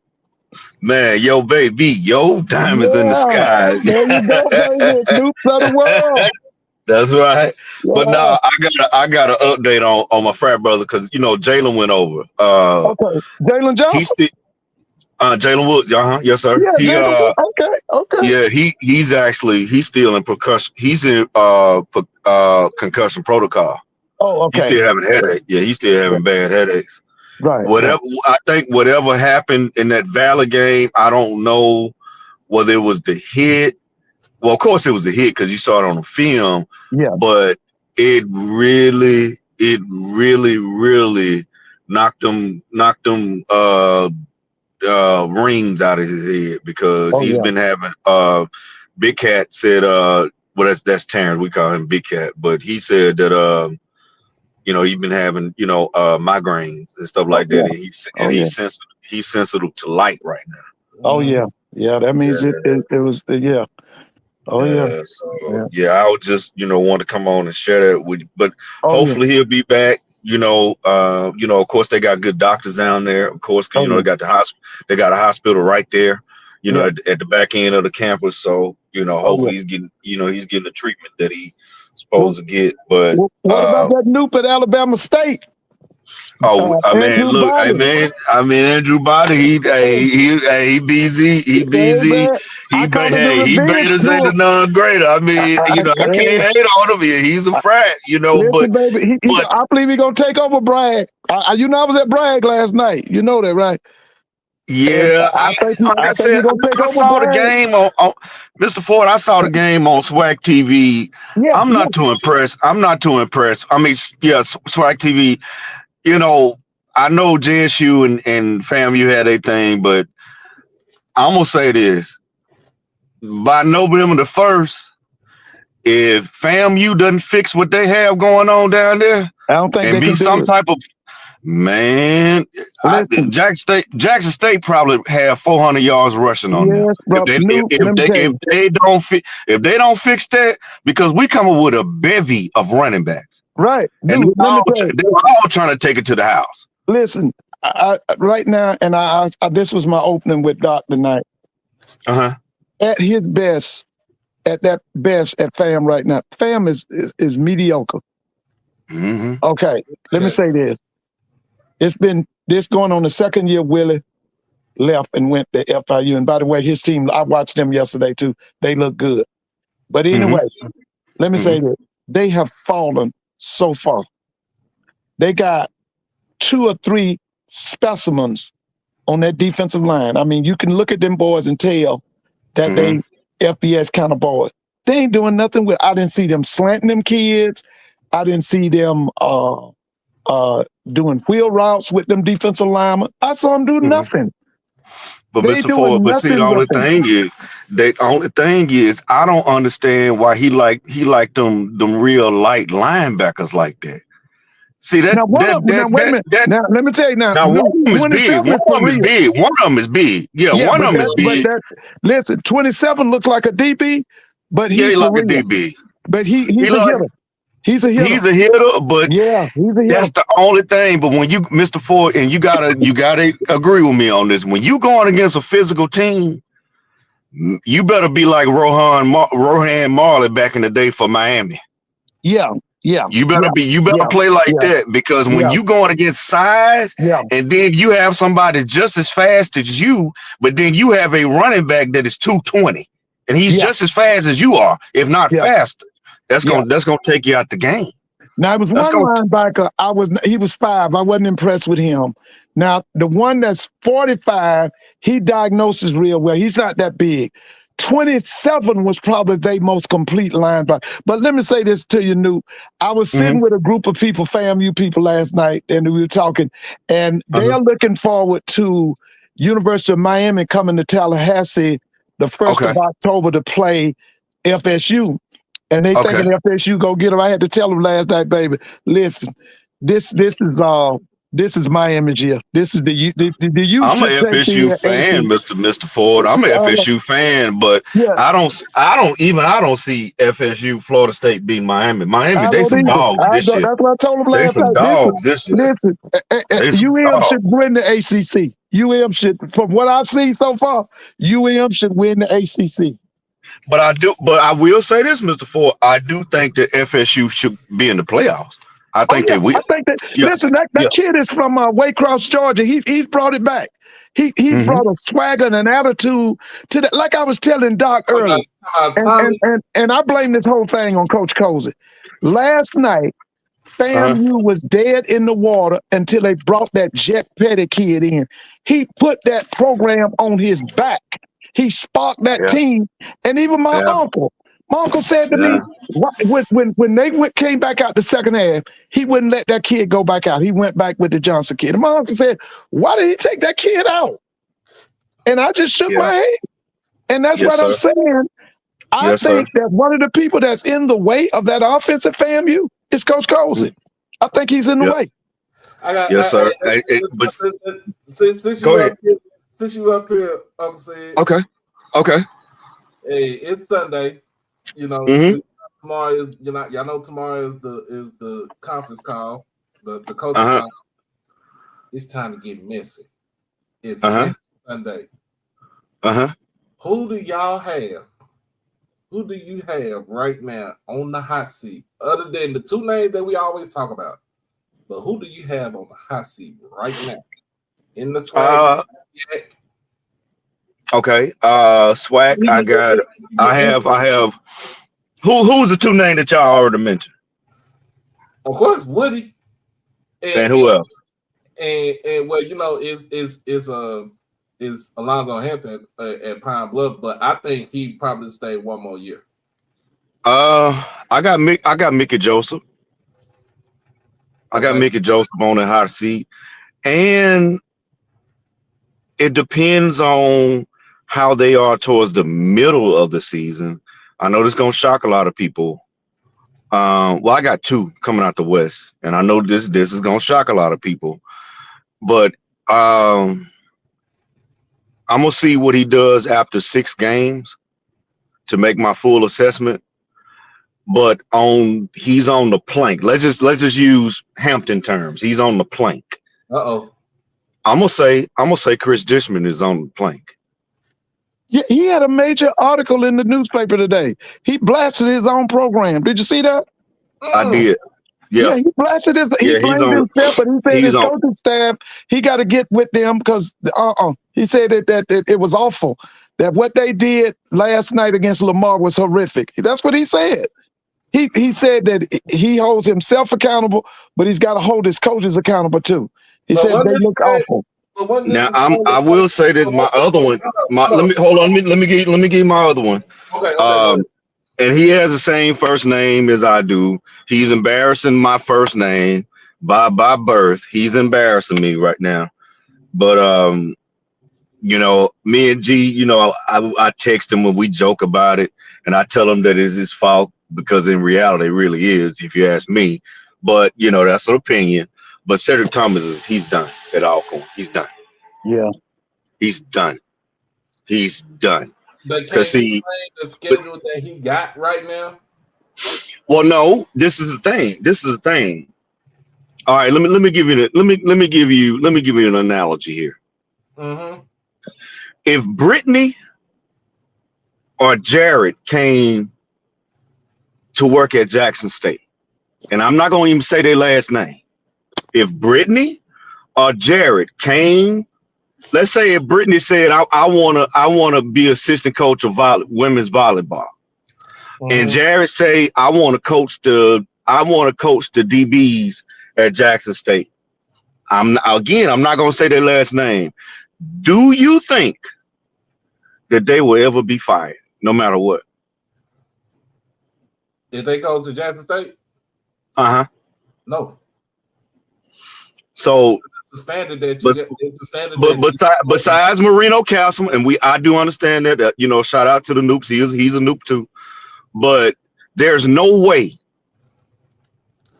that anybody with the last name, and I'm finna talk Mississippi, McNair, supposed to be gone from Alcorn State. I agree with that. They gonna suffer. They are going to suffer that for a long time. I don't care if that man was 1-10. Until he wants to leave, you keep him there. Because if you think about it, throughout these teams that Alcorn used to have that was going to the Celebration Bowl, you realize how many magnet. Go back and look at those rosters. I implore you to do that, Doc. And the chat as well, Mr. Ford as well. Go back and look at those rosters, not just the Celebration Bowl rosters. He would have 3 or 4 guys that had the last name McNair, and hell, they was all kin to him. Because that was his nephew. And look like all of them was wide receivers. All of them were wide receivers, and then all of them played quarterback and running back in high school down at Mount Olive. Where they from? Mount Olive and Collins. That's where they from. So, no disrespect to G, no disrespect to Alcorn, but, I say this stuff in a joking way, but I am a realist when it comes to sports. And, and I don't try to put anything that, on somebody's head like that, but that is a curse. You do not do that just out of respect. You don't do it. I'm sorry. You don't do. What if Jay Gaither had a grandson that's an up and coming high school coach, and then he gets on the staff at FAMU and they fire him. What you think gonna happen? Jay Gaither will come out of his grave. Okay then. Okay then. So, I'm not trying to say no, as we say in Mississippi, although the word is voodoo, but we, say who, the old folks say that hoodoo. I'm not saying that, but they have permanently placed a curse on that school because you don't do that, because each school has greats that they've had. That's just like if Dave Whitney granddaughter, matter of fact, she's a high school basketball coach. If they ever hire her, why would you fire her? Because look what her granddaddy did for you. Oh yeah, he was one of the greatest, baby. So you can't do that. I mean, you can't do that. And I remember, because see, I've been a forever J-State fan ever since, Cabot. That's when my parents met. And I remember Fred Air McNair. Because see, a lot of people don't realize that Steve was Air 2 McNair. Right. Yeah, he was the first Air McNair. And I remember I'm crying because Fred Air McNair beat us in the vet. I remember that. He was the quarterback. That was on BET. So, I remember that too. Yeah, man. So I mean, I'm not an Alcorn fan, but I am a realist. I think they messed up. They should have given him whatever he wanted, because Cedric Thomas is not the guy. He's just not. He's in over his head. He's in over his head with this job, and it's just, I mean. But I will say this: I'm so glad that we didn't get Gales on our staff, and JSU people know what I'm talking about when I said I'm so glad we didn't get him on our staff. Lord have mercy. Now, he's not worthy. He's not worthy at all. Now, let's see. Okay, let's talk about this. All right. North Carolina A&T gets their first win of the season last night against Hampton in overtime. Mm-hmm. But some of the A&T folks had a attitude of what HBCU Game Day said, that it was their first victory over a FCS opponent in 2 years. Right. Yeah. Actually, 3 years. Let's take that back. 3 years. Last season, they won against Winston-Salem. That's not an FCS opponent. That's Division 2. Right. Right. So, it is. That's true. 3 years, you have not won against a FCS opponent against when you played Norfolk State in the Battle of the Bay. That's sad, man. That's sad. Don't get mad. Don't get mad at Stephen Gaither for what he put out, because what he put out is true. Y'all have not won a game against a Division I team since Norfolk State in 2022. But the crazy part about it is, Doc and Mr. Ford, with those teams on that Eastern Coast, you can go right there to Virginia, DC, North Carolina, South Carolina, and can fill up your whole team. Yeah. Yes, your whole entire team. Yeah. Because, I mean, think about it. If you look at the roster for South Carolina State, they don't reinvent the wheel. The only thing they do is recruit about 60 to 70% of kids in South Carolina, and that's how they win. And then they go to Charlotte. South Carolina State goes to Charlotte. They come here to Georgia, and they go into that Jacksonville area. They go to Jacksonville, and they'll do a little something in Miami. That's all they do. Theirs is real simple. They keep the same. They keep the same formula. Yeah, they keep the same formula. It's been the same for about 40 years. Yeah. And watch this, Mr. Ford. Now tell me if I'm wrong, because I don't watch them for a while now, because I was a big fan of Buddy Pugh. Well, Buddy Pugh would do for the kids that couldn't go to Clemson, he gonna play Clemson to show the product. Them kids don't walk-ons. They gonna come right down the road. They coming. They coming right down. And it's the perfect strategy. It's the perfect strategy. They got it from Willie Jeffrey. He got it from Willie. Hold on, but they just did it last week against South Carolina.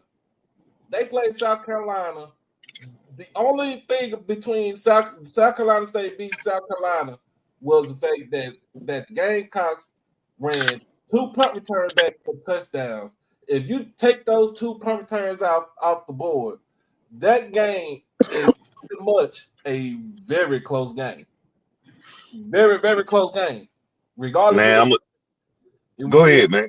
And guess what? They did showcase themselves against South Carolina, against a Power 4 team in the SEC, and said, "This is what y'all missing." And guess what?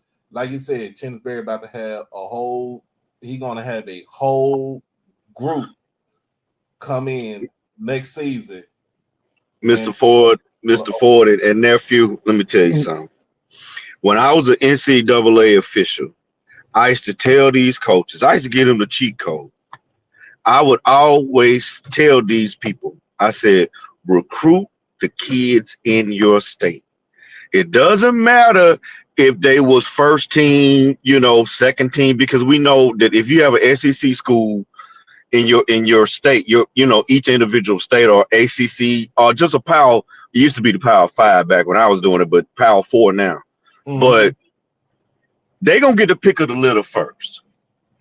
But you mean to tell me that an honorable mention all-state guy is not good enough to go to your school? That's how you build that. That's how you build your team. And see, that's what it's supposed to be like. So issues with when you have 2 HBCUs in your whole state, and you let's say like this, Prairie View and Texas Southern is separated by 50 miles. You still try to get the pick of the litter in the whole state. That means that you going in, you both schools going into the same high schools, try to recruit the same type of player. You need to have your footprint here, and you need to have your footprint here. It's the same thing with here in Mississippi. You got Jackson, Valley, Alcorn. All try to go into the same household. So, Valley, but see what? Go ahead. The Valley's household will go all the way towards Memphis. Jackson State want to go everywhere in the state. They want to go. Of course, you want to go to Holmes County because I don't know what Coach Rogers. Yeah, Coach Rogers. Yeah, they keep them boys out there in Holmes County because they some dogs out there. You go to Alcorn because his reason why Alcorn has some issues because Alcorn goes into the Delta because that's where Coach Thomas is originally from. He's a Delta guy. He's from Ruleville. He goes but that's stupid, nephew. That's stupid, nephew, because I'm gonna tell you why. Because you were too damn close. You were too damn close to that Louisiana line. You are too damn close to the Gulf Coast of Mississippi. You are too damn close to Port Gibson, Fayette, Natchez, Baton Rouge. 2 weeks ago? Where was I at 2 weeks ago? Yeah, I was in Brookhaven. Yeah. Everybody in my family. My whole family in Brookhaven went to Alcorn. My whole family went to Alcorn. Go there. Go to Lincoln County. Go there. You got folks. People don't realize, do you know how close Brookhaven, Tylertown, Macomb is fucking excuse my friend, that is close to Alcorn? But you know why they come to Jackson State? Because they have one of their own there. He's a winner. Yeah. He's a winner. And that's Coach Thomas' biggest problem is the Alcorn people are upset because of the success at Jackson. That's why Coach Thomas got to go. He got to go. He has to go. He need a one-way ticket because at the end of the day, go ahead. I've heard him. He knows it. He talked about his contract. He talked about the whole thing of Jackson State's success. He said when he saw that monster, that machine come through Lorman last year, he was all upset about how they beat him up. But then he said when he watched the Celebration Bowl, he felt much better because of how they did South Carolina State. But he understood that he didn't have the time to waste with high school kids. So his thing was, to try to rate, like you said, the junior colleges, because he needed immediate help. Because them Mr. people Ford. at the end, Alcorn's not gonna give him 2 or 3 years. Mr. Ford, have you ever heard of Glendale? Have you ever heard of Glendale down there in Baton Rouge? You know he can hit that because I mean Glen Oaks. Yeah, Oaks. the Glen Oaks. Yeah, that's Ted White School, right? That's 45 minutes from the reservation, man. Yeah, he should be in there on them. 45 minutes. Yeah. And then you got a guy that actually knows him. You got Darryl Asbury right there in Baton Rouge. And his high school be losing probably 1 to 2 games a year since he's been there. He's at what he at Southern, he on the campus of Southern. He at Southern Lab. He at Southern Lab. Yeah. Yeah. You know what the thing is too about Alcorn. I remember this when I was in school when Well, they got too much damn arrogance, if you ask me. When Dr. Johnny Thomas was the head coach, and Cardell Jones was the head coach at Alcorn. They used to come to Texas. They used to go to Houston a lot. Yeah, they did. Yeah, they did, but those days are over, man. Because you got to understand. They don't. Those days are over. But guess what, though? TC is coming into my state, coming into my area, into the DFW area. But you know, but me and Mr. Ford just told you what the difference is. TC is a winner on all levels. Yeah, well, that's why Thomas got to go, because that's what's pissing them Alcorn people off. They can't deal with all the success at Jackson right now. And then another thing that a lot of people don't know, and I'll go ahead and put it out there because he has it. He has the ring. You know, TC is a Super Bowl champion, right? Oh yeah, a lot of people don't know that. Yeah, he's a Super Bowl champion. Who was he with, the Patriots? Yeah, he was with the Patriots. Yeah. He's a Super Bowl champion. Let's go into the MEAC. Who's on the hot seat in the MEAC right now? Oh, I didn't give you mine. Go ahead, Mr. Ford. Okay. Oh, I'm sorry. Go ahead. I got the brother at Bethune-Cookman. Okay.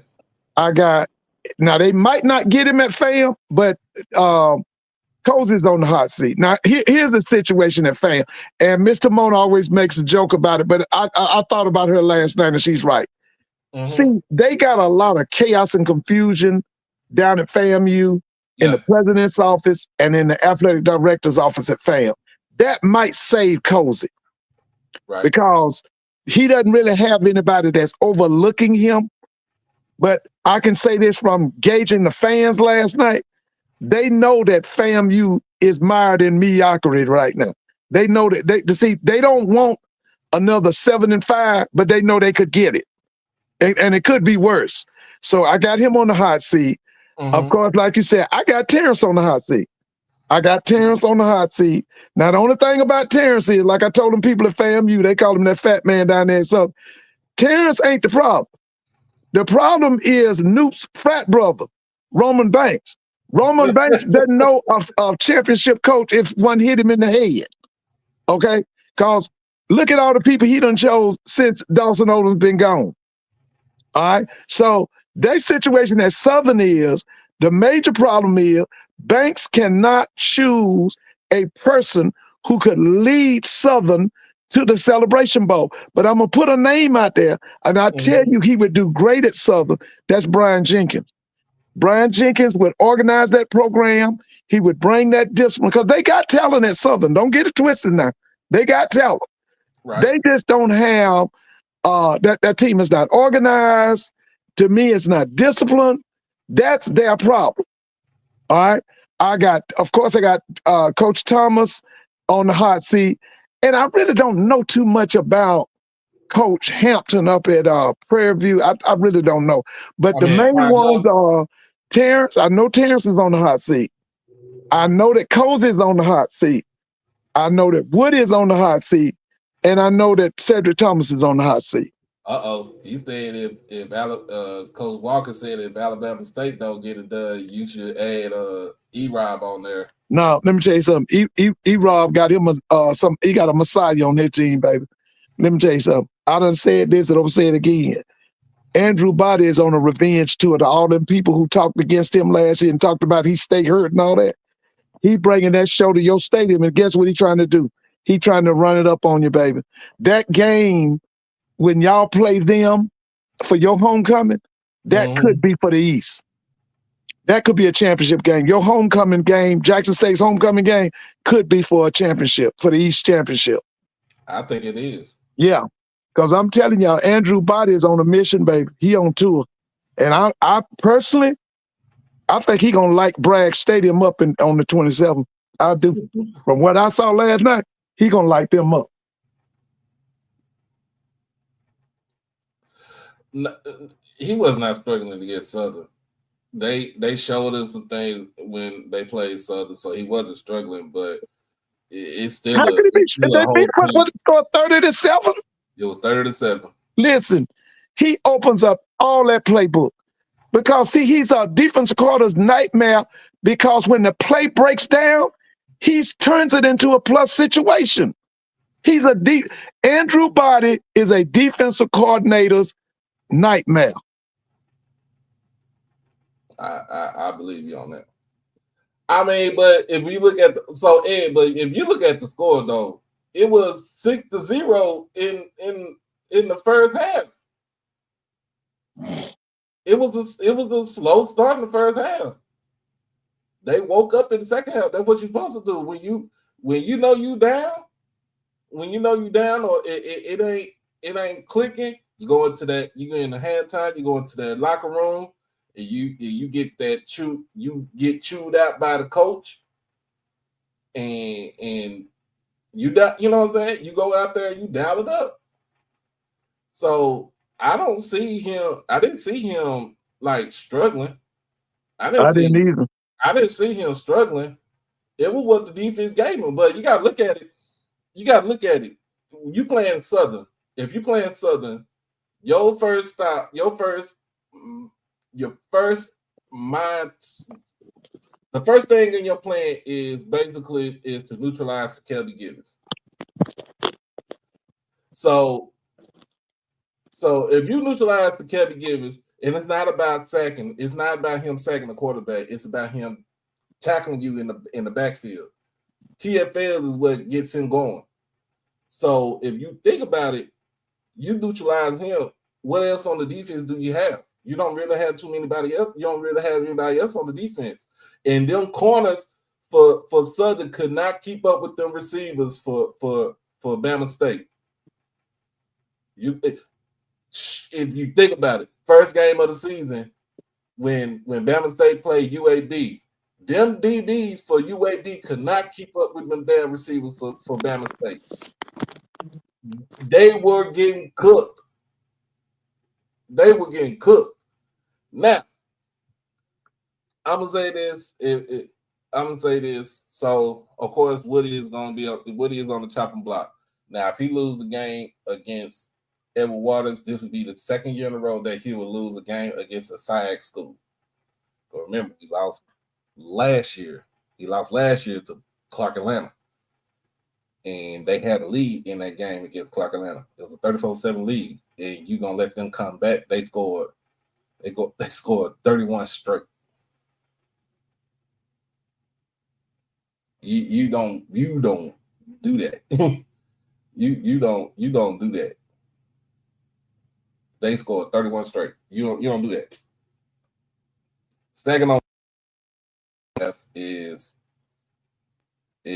I'm gonna add Alonzo Hampton, but when I'm looking at it, you kind of do see some promise, but he's having a hard, he's fighting an uphill battle at Pine Bluff with nothing, really no type of resources up there, and you're going up against trying to recruit a whole state, which is not that big. Of course, you recruiting against the big machine, which is University of Arkansas in Fayetteville, the Razorbacks. You got Central Arkansas. You got You got Southern Arkansas. You got what's that? Harding, if I'm not mistaken. You got Henderson State. You got a lot of Division II schools in Arkansas, that NAIA schools you got to deal with. Now this season, if it's a struggle, I would say Coach Graves, but I would put him on there. I would not put him on there. I would say another person, if it was true that Coach Dishman damn near trashed the program for Texas Southern, he on there too. And I don't care who liked it or not. Now, somebody's seat that's going to be warm, if he don't get it done in Dallas next week, is that Coach Tremaine Jackson. I don't see what I've seen from Prairie View in the first 3 games. I do not see any type of offensive explosion or anything like that. Defense is still struggling out there on the field. Oh yeah, I forgot about Arkansas State. Appreciate it, bro. I don't see any type of offensive playmakers out there on the field. I don't. Cam Peters ain't your QB. The other kid ain't your QB. You're gonna have to go into either the JUCO. I don't know why he ain't going. You from Houston, man. You from Texas, Coach Jackson. Blenheim College, Brenham ain't that far from Prairie View. Go to Brenham. Go to Blenheim College. Get some kids. I agree, Doc. I'm sorry about that. Go up north. Go to TJC. Get some kids from Tyler. I agree, Doc. Go to Navarro. I agree. Go to Corsicana. Get some kids from there. If you try to change the perspective of the fans at Prairie View, you got to go out there and recruit the state, and you got to go out there and put up some convincing wins, because right now you ain't doing it. Another thing, Doc, and let me add this caveat to that. Another thing, Doc, is that man's mouth is going to write a check that his ass can't cash. And see, this the thing, man. And see, I know he was a DL coach, not Paul, sorry, D-line coach, sorry, at Texas Southern for about a year or two. But everything else that he's had is in the NAIA space. It's always been in the NAIA space and the D2 space. And you mean to tell me that this man coming in the SWAC talking about he about to dominate the SWAC, and you a career NAIA and D2 head coach? There's no way. Let's get it like this. That job he took at Valdosta State. He was grandfathered in. He was grandfathered in. Yeah, he was grandfathered in. The cover wasn't there at Valdosta. No, he was grandfathered in. I mean, Valdosta State been producing people for the last 30 years. I mean, you got to think. What was that all-world DB to play for the Colts? Last name Bull. What's his first name? They got that big old contract. AJ Bouye. Last name Moore from Valdosta State. What's his name? I don't follow the Colts like that. But this is the thing, and I understand that PV, you know what I'm saying, they trying to come back into the thick of things, you know what I'm saying, because they did come to the SWAC championship, a couple years back. They had a 6-6 record, so that show you that how I'm gonna just say how great the West was at that time. Pause. Look, and I'm gonna say pause. I'm gonna be honest with you. So boom, yeah, of course, this is Dion. Dion gonna come in talking regardless. Dion don't shut up. You see, he's shutting up now because he wanted to. The man has never had a losing season to start off his, in his coaching career in the first month of the football season. Now, coming Why in is he bringing up Dion? Because Dion came in, Coach Prime came in and destroyed the SWAC, and against Prairie View, in the championship game. Yeah, Shador had 85 yards passing, and we still beat them by like 3 touchdowns. 27 to 10. Yeah. So, like, what are you talking about? James Houston came into the game and had, I think he had 2.5, 3 sacks in that game. D. St. James Houston, that's on my Cowboys right now. But I was talking to brother Dr. Carey, and I told him, and he'll tell you, he can validate what I'm saying. My dream season, and I'm gonna tell you what it would be, for us to meet Prairie View in the SWAC championship, which I don't know whether it's a flip of a coin, and meet NCCU in the Celebration Bowl. And I'm gonna tell you why. Because I gotta shut up the national kickball men's and women champion, PV versus everybody. And I'm gonna be honest with you, although me and him talk noise back and forth, but NCCU still think that they have our number, which I know their defense is lighting the ass. So that would be my dream season. And I'm gonna tell you like this, G-Boom, I dare you. I want you to hear me loud and clear. I dare you to make it to the SWAC championship and tell your coach what I said. Because matter of fact, he knows Said Walker too. I dare you to make it to the SWAC championship. And ask Tremaine, does he know Cedric Walker, the new? He'll tell you. But I dare you to make it to the SWAC championship. And tell him just what I said. You know who I am. G-Boom, there's your challenge right there. So now you need to go to practice and be like, it's some people from Jack State daring us. But I'm gonna say this one more time so we can stick. I dare you to come to the SWAC championship in Jackson. When I say that's gonna be the worst ass whooping you ever seen in your life, I promise you that. Because we're gonna shut that mouth up, because one thing about it is your coach was very disrespectful to an AD at Texas Southern. That was very disrespectful. And G-Boom, you probably, because I know you have ties and you're a big donor to your school, sir. But that was very disrespectful what that man said about that AD. Very disrespectful. You don't do that on the noise talk. You don't do that. That man, when he dismissed my damn question, like, bro, what's going on? No, man, come on, man. He's a hothead. I'm on my journalistic tip, bro. I ask everybody this same question. If your team is lacking discipline, I'm gonna talk about penalties. If your team can't get past third down, I'm gonna talk about that too. I'm not gonna talk about a certain play that did this and did that. I'm gonna. Well, that's the thing, G-Boom.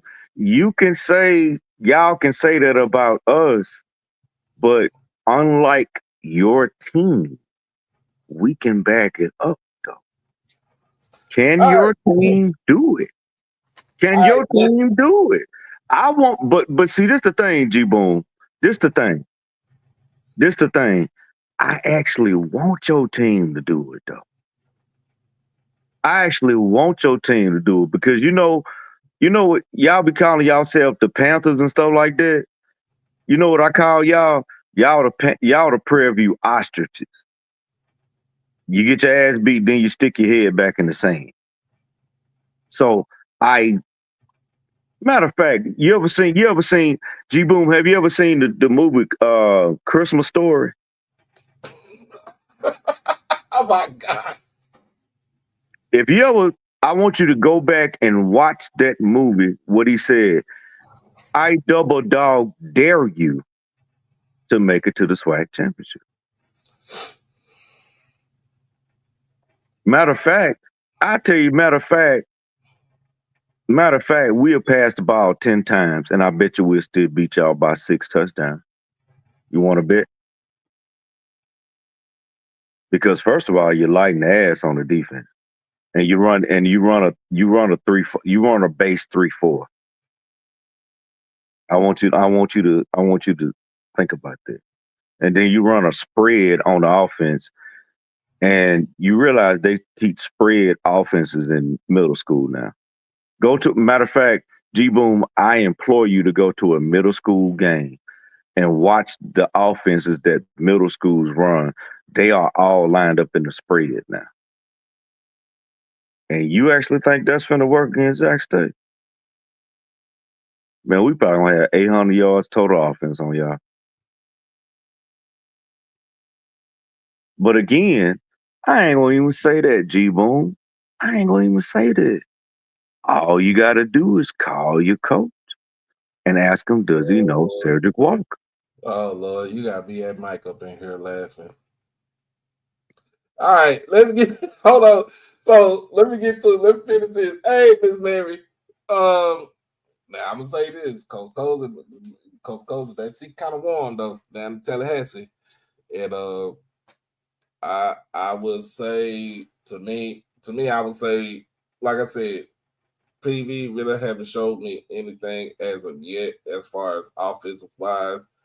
MEAC Mike, a base 3-4. That is a 3-3-5.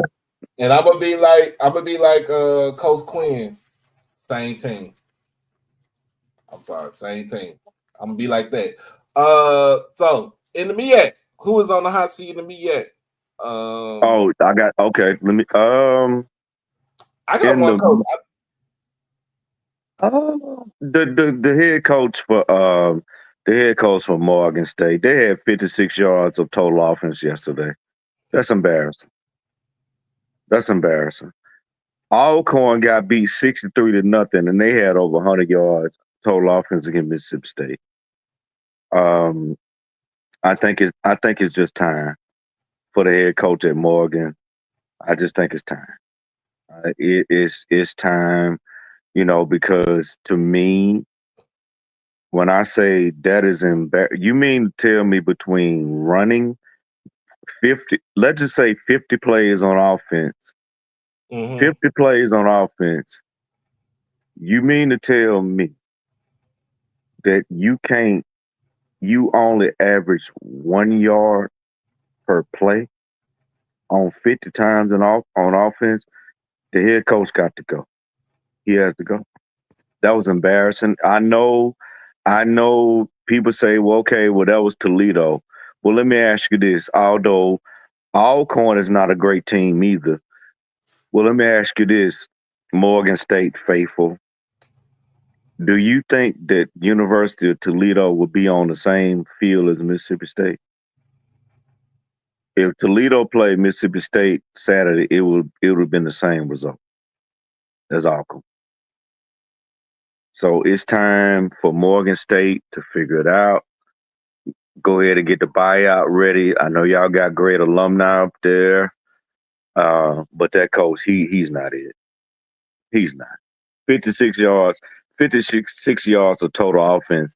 There are some high schools that could have gotten at least 100, at least 80 yards of total offense. That's sad. When I say that is sad, and you had, well, I think you had like 3 or 4 people that rushing had under negative yards.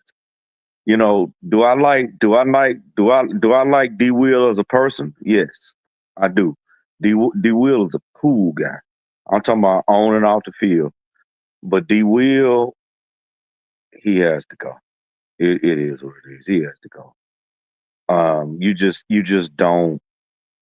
You don't go through an entire collegiate sports game and you're only getting 56 yards, not 56 points, but 56 yards of total offense. That's embarrassing. You have a STEAM alumni because it is an HBCU, and that's an embarrassment to them. 56 yards of total offense. I don't care if you're playing Michigan, Ohio State, Florida State. You should be able to, even in garbage time, to get to 100 yards. You should be able to. All right, let's see. Now, before we roll up out of here, give me your assessment of yesterday's game against Tuskegee. What do you see? What do you see as bright spots? What do you see that we need to improve on and dispel the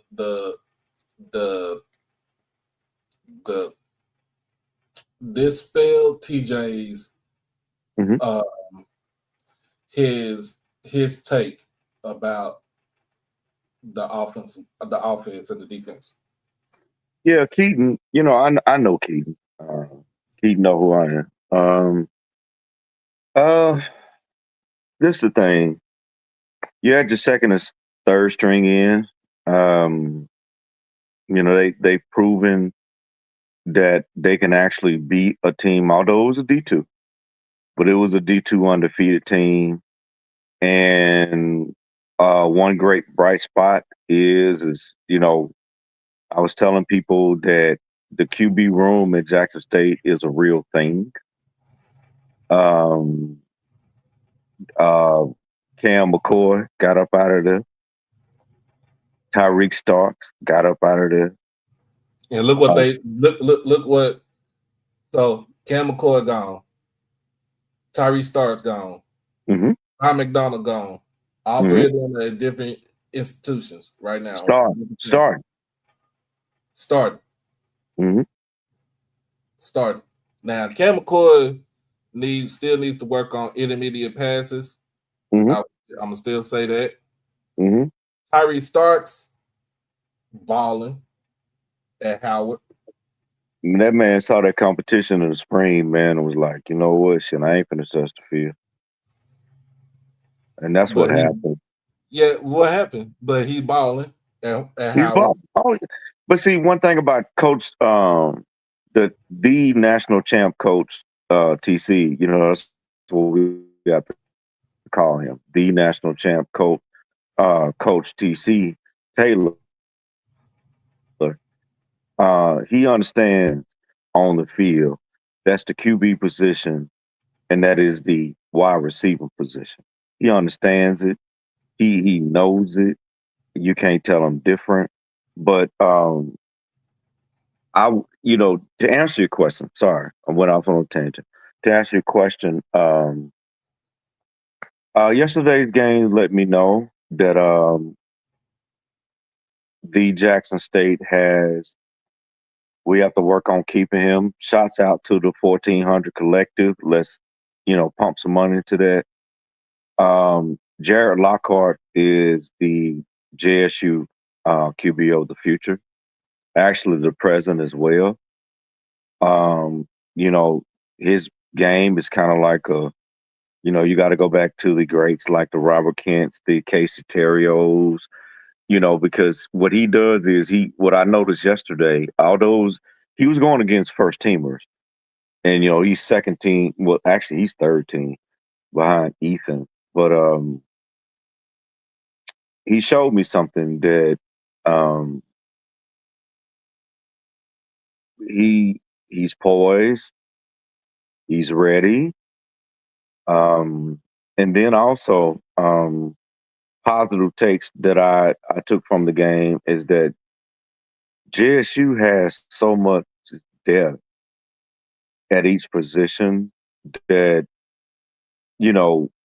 between the starters, the seconds, the thirds, and the scout teams, because a lot of people don't realize that the scout team guy yesterday won the defensive player of the game yesterday. He's been on the scout team. Yeah. So now to answer your question further answer your question, excuse me. Got to work on those penalties, discipline. The run game is there. And this is the thing, the SWAC, MEAC, Celebration Bowl, SWAC championship opponents. I implore you to probably be able to try to throw the ball, because Jackson State, as far as run defense, they're not giving up anything. I don't think there's nobody that's going to beat the only person that actually has a shot, and really it's going to be a shot in their ass in a week, about 2 weeks, is probably Southern, due to the LSU transfer and Franklin. But you got to be able to run the ball against Jackson State. And they have proven that they can shut it down.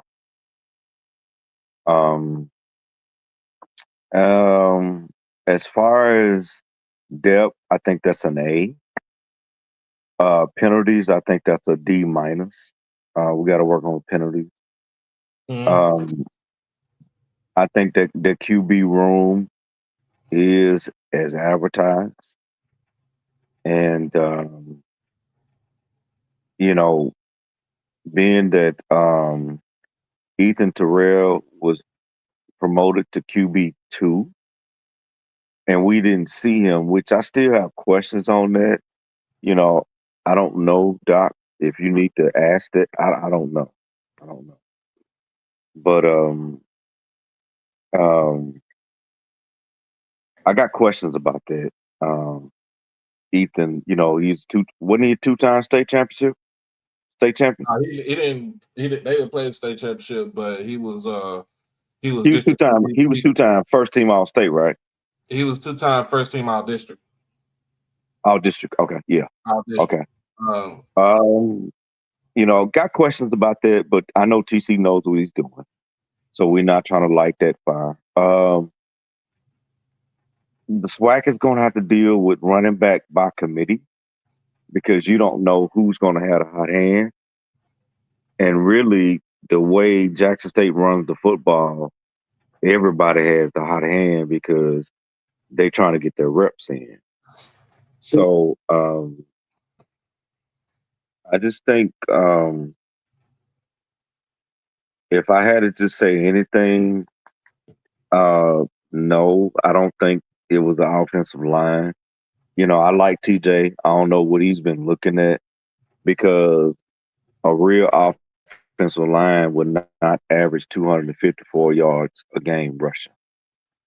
That's not going to happen if it's a bad offensive line.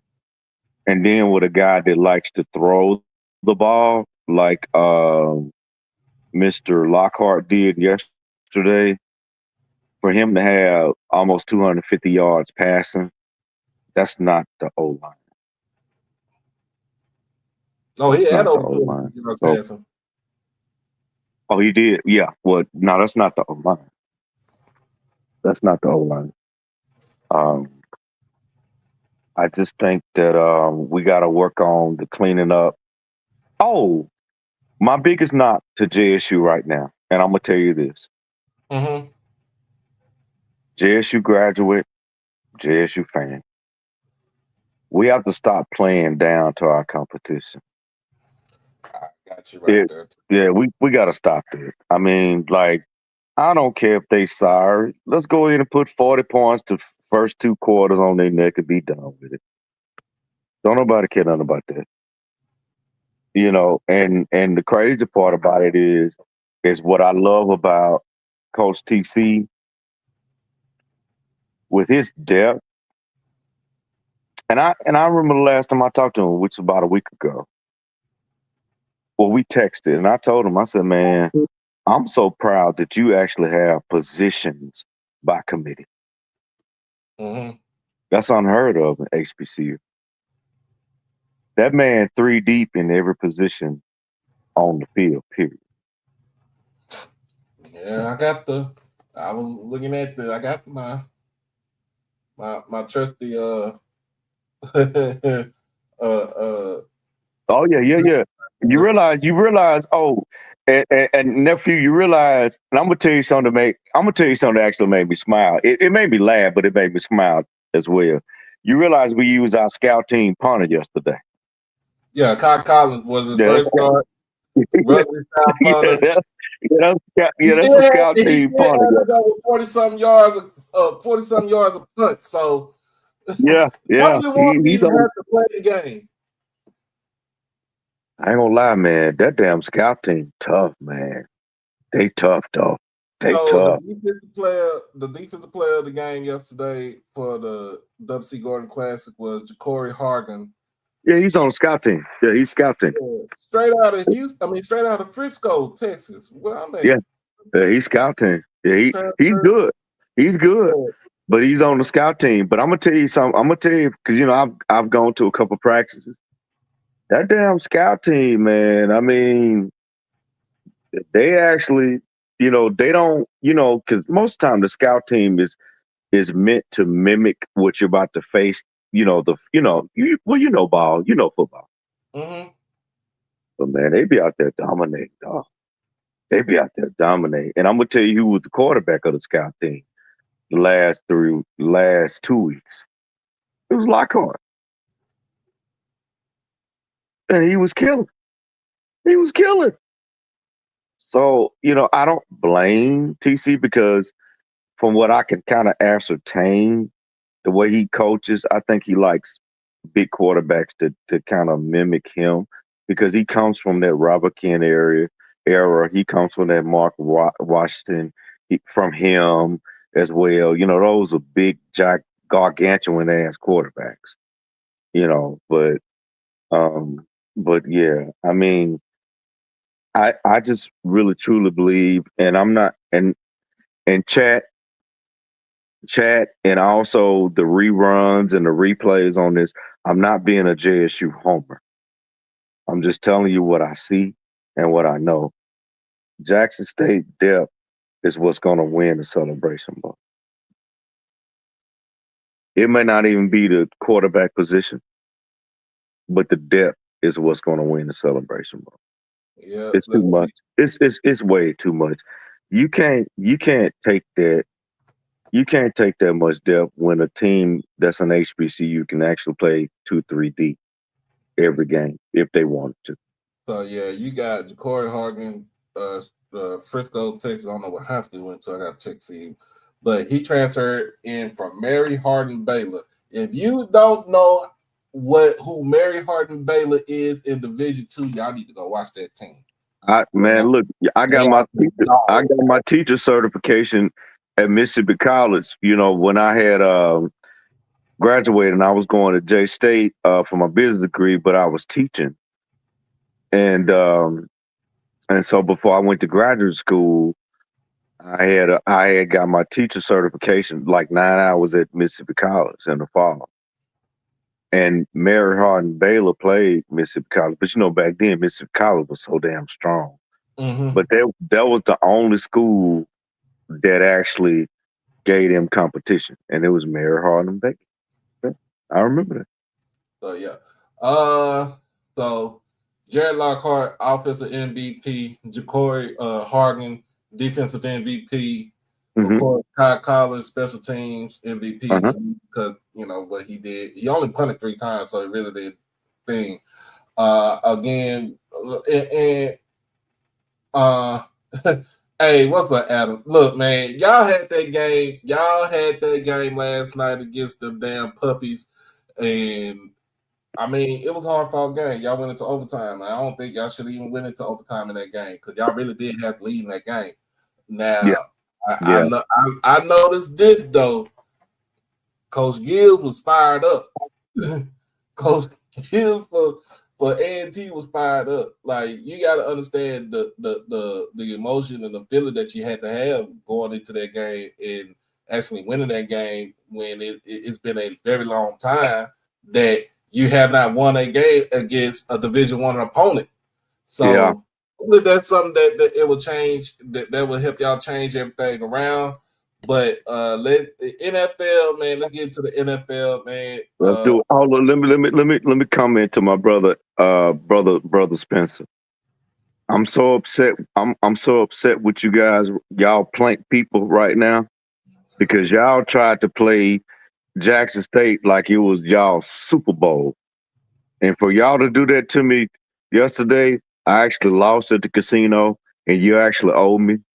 Don't have me to send you my cash out, Mr. Adam, because I actually picked y'all to win that game, and I'm very upset. But see, this is the thing. One reason why I betted on y'all is because the way you guys played Jackson State. But go ahead, Doc. Let's get into it. All right, so NFL, okay. Cowboys damn near gave me a fucking heart attack today. Uh Well, you What still have that. game? You still have that. I mean, you still have Hey, that. hey, no, I'm just saying we are missing a lot of pass rushing. Of course, we because we traded Michael Parsons to Green Bay. We missing a lot of pass rushing on the edge. I will say this: James Houston had a sack today in the game, so he was trying to get pressure on the QB. You know, he doing his thing. I mean, I hate the fact that my man got head slapped by the damn offensive lineman early in the damn game. Yeah. Yeah. But it's 2 words I'm gonna say. 3 words I'm gonna say. Mhm. Brandon motherfucking Aubrey. Yeah. Yeah. Yeah.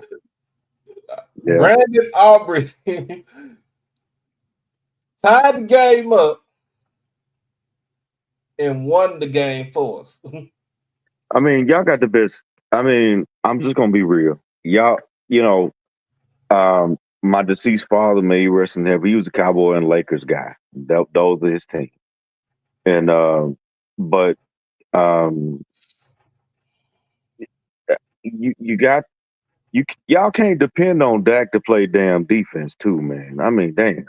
I was about to say the defense was it like out, man. But y'all need to be you need to be. This is my thing. You need to be blessed that you do have Dak Prescott. Oh yeah, I'm not gonna say anything bad about my Cowboys, man. Yeah, he's gonna keep you in the game. Now, shout out to Frisco ain't my home. I live in Irving. I'm from Oak Cliff, though. Come on, Mr. Russell Wilson, man. I mean, Russell Russell Wilson, man. Man, what anybody say that man out there was giving it to us, dog.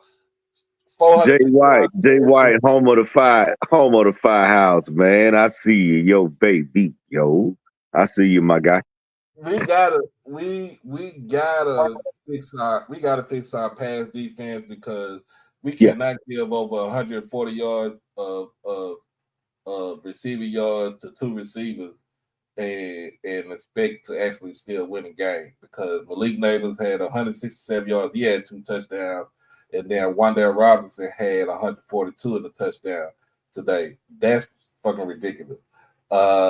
Cam Scatterbull is who he is advertised. He's a rookie still, but hey, I like what he got. I like Cam Scatterbull, especially when he when he was at Arizona State, but when he was at Sacramento State, he was good.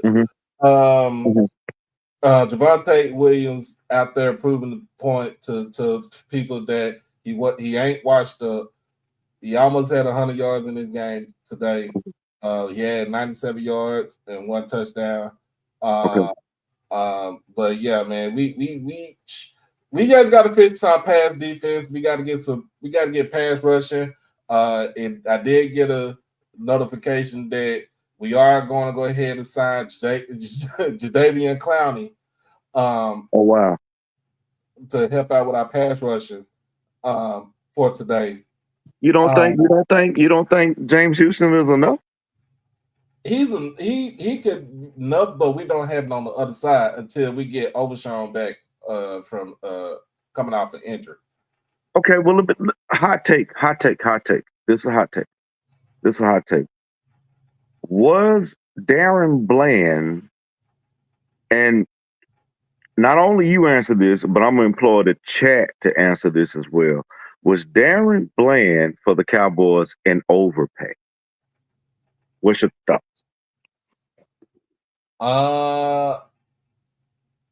Right now he is an overpay, only because he's been injured the last year or so. But the way I'm looking at it with Jerry Jones, he wants to try to solidify everything as far as a young nucleus. That's the reason why he resigned what was that? Tyler Smith. That's why he signed into an extension, to the 4-year extension, because he's trying to keep the team. Cause I'm gonna be honest with y'all, Jerry Jones ain't got that much fucking time in the world. He ain't got that much time in the world. Look. It's to me. It's all Stephen Jones. It's Stephen Jones that's doing the thing, and Jerry is just there to sign a fucking paycheck. That's all it is. That's what it is to me. But that was a lot of money, man. To me, this is my thing. If Parsons wanted 4 years, 200, I would have given it to him. Yeah, but see, that's the thing. We gave it to him. It ain't what he didn't ask for that. We gave him a number. It was 5 years, 200. It was $200 million, and of course Jerry don't like doing. He does not like doing negotiations with the agents. He wants to do it with the players because he feel like the players know what they want, and he, of course. When they see the contract, a player going to see the contract, they're going to be like, look, let me give this to my agent to see what it is. I mean, everybody knows agents, the agent's job is to make sure that, they get paid. They get paid whatever the percentage of the actual contract is from a player. Right. But that's 10%. The way it's still standard 10%. Yeah, it's still standard 10%. So I mean, to me, I wouldn't want to deal with no agent either. I'd rather deal with the person that's playing on my team, get it out the way. But I mean, it is what it is. Michael Parsons is a Packer. We got Kenny Clark as a Cowboy. We got 2 first-round picks one for next year, the one for the year after. It ain't like this is the thing, though. I mean, it ain't like the great trade robbery when we had traded Herschel Walker for all those players and picks. It ain't like that. But it's right, because college football, although it's great, but it's turned into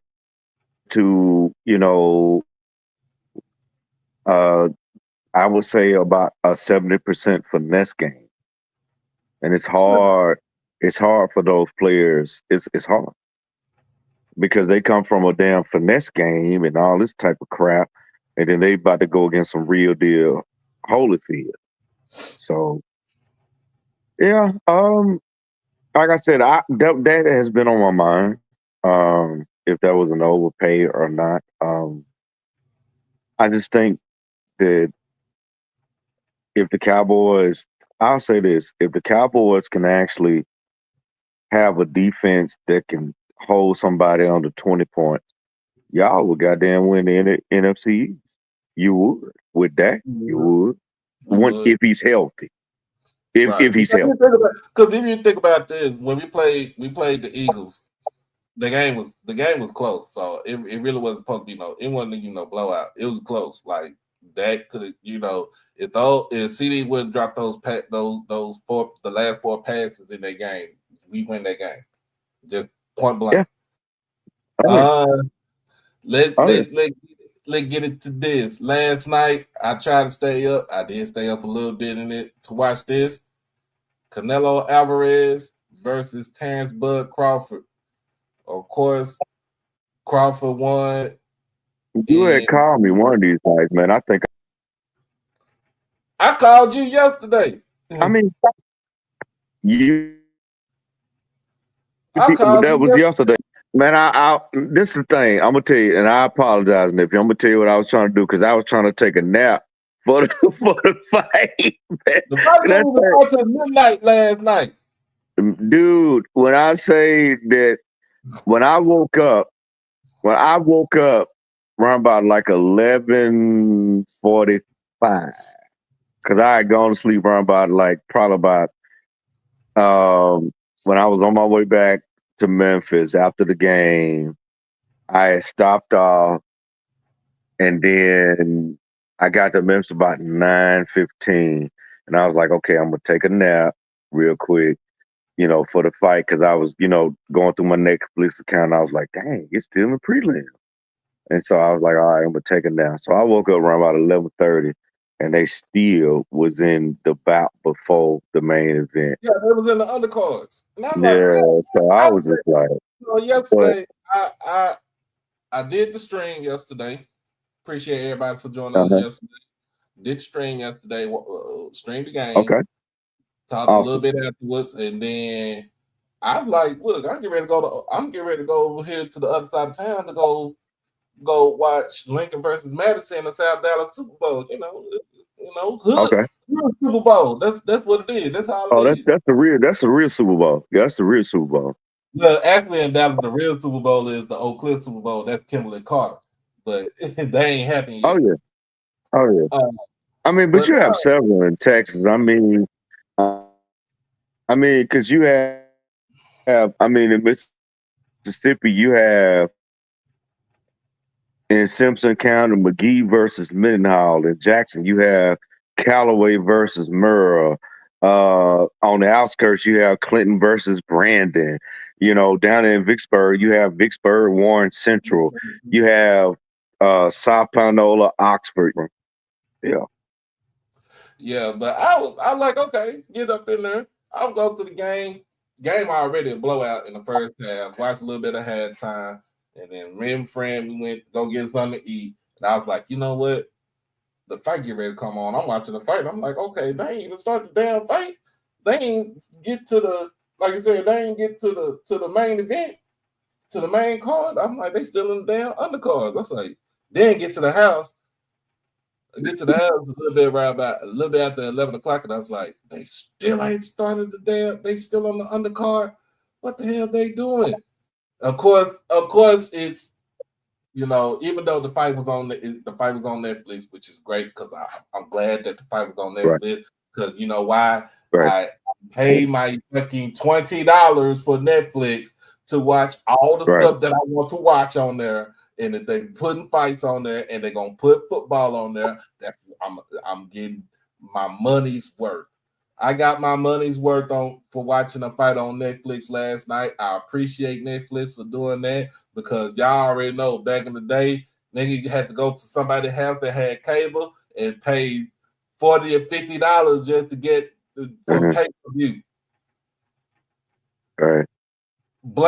Don't blame nobody else. Blame Mike Tyson because he was knocking niggas out left and right in the first and second round. So I'm sorry.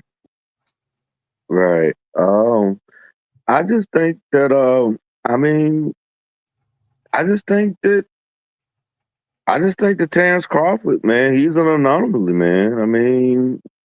He's an anomaly, man. Damn alien. Yeah, he's an anomaly, man. He's just one of those guys, man, that comes across every so often, man. Not often, but he's an anomaly, man. I don't see anybody. The only thing that's fearful for him, and I got to say this, I hate it for him, but he just can't find no competition between 147 and 168. Now I will say this. There's one fight that I think that would sell. There's one fight. Is one. Man, Terrence doesn't think that, but I think it. I think his biggest fight between he's going up to 154. So between 154 and 168, his biggest fight is Boots. Okay. I think with Boots, that will give him, a big fight. Now Boots got to come in and beat somebody else going up into the fight.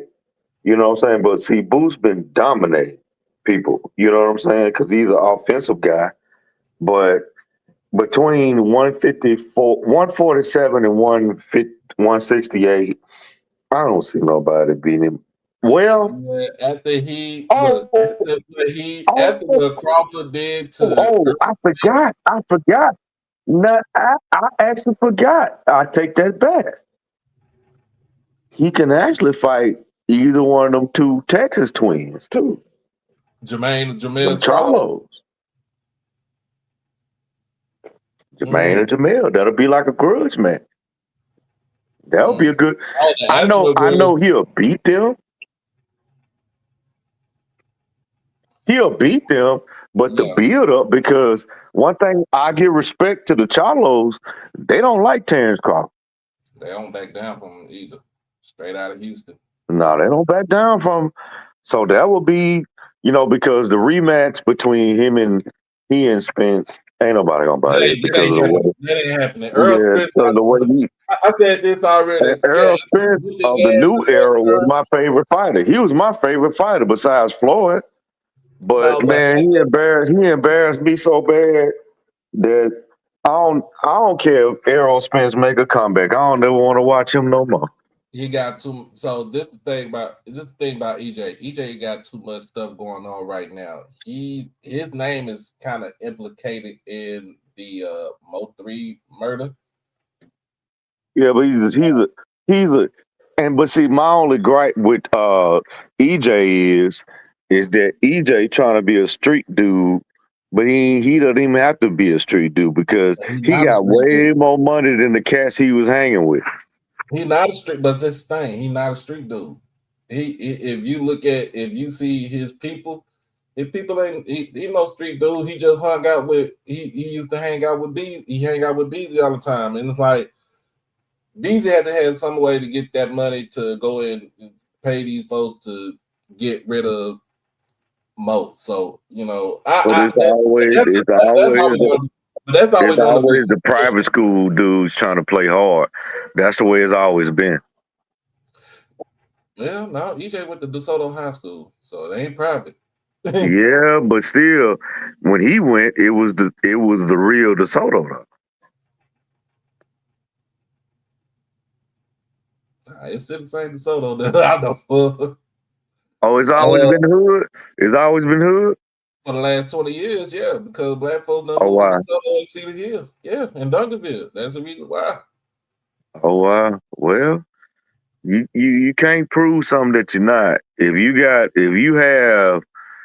done wreck a Lamborghini, then you turn around and wreck a Rolls Royce Phantom truck. It's like, come on, dog. You know the reason why he wrecked that Lamborghini? I heard he was running from somebody. He was running from Mo. Mo was chasing him down Riverfront Boulevard. And if you ever been to Dallas, you ever been to downtown Dallas, if you ever go, I've been to Dallas a bunch of times. Yeah. If you ever go down Riverfront is not the street that you would speed on because it has too many. I'm gonna be real with you. You got too many fucking potholes. Man, whatever happened to my nice spot in Dallas, man? Because every time I used to go there, I used to frequent there back in the day. That was around between the 2010 and 2012 era. You remember AM?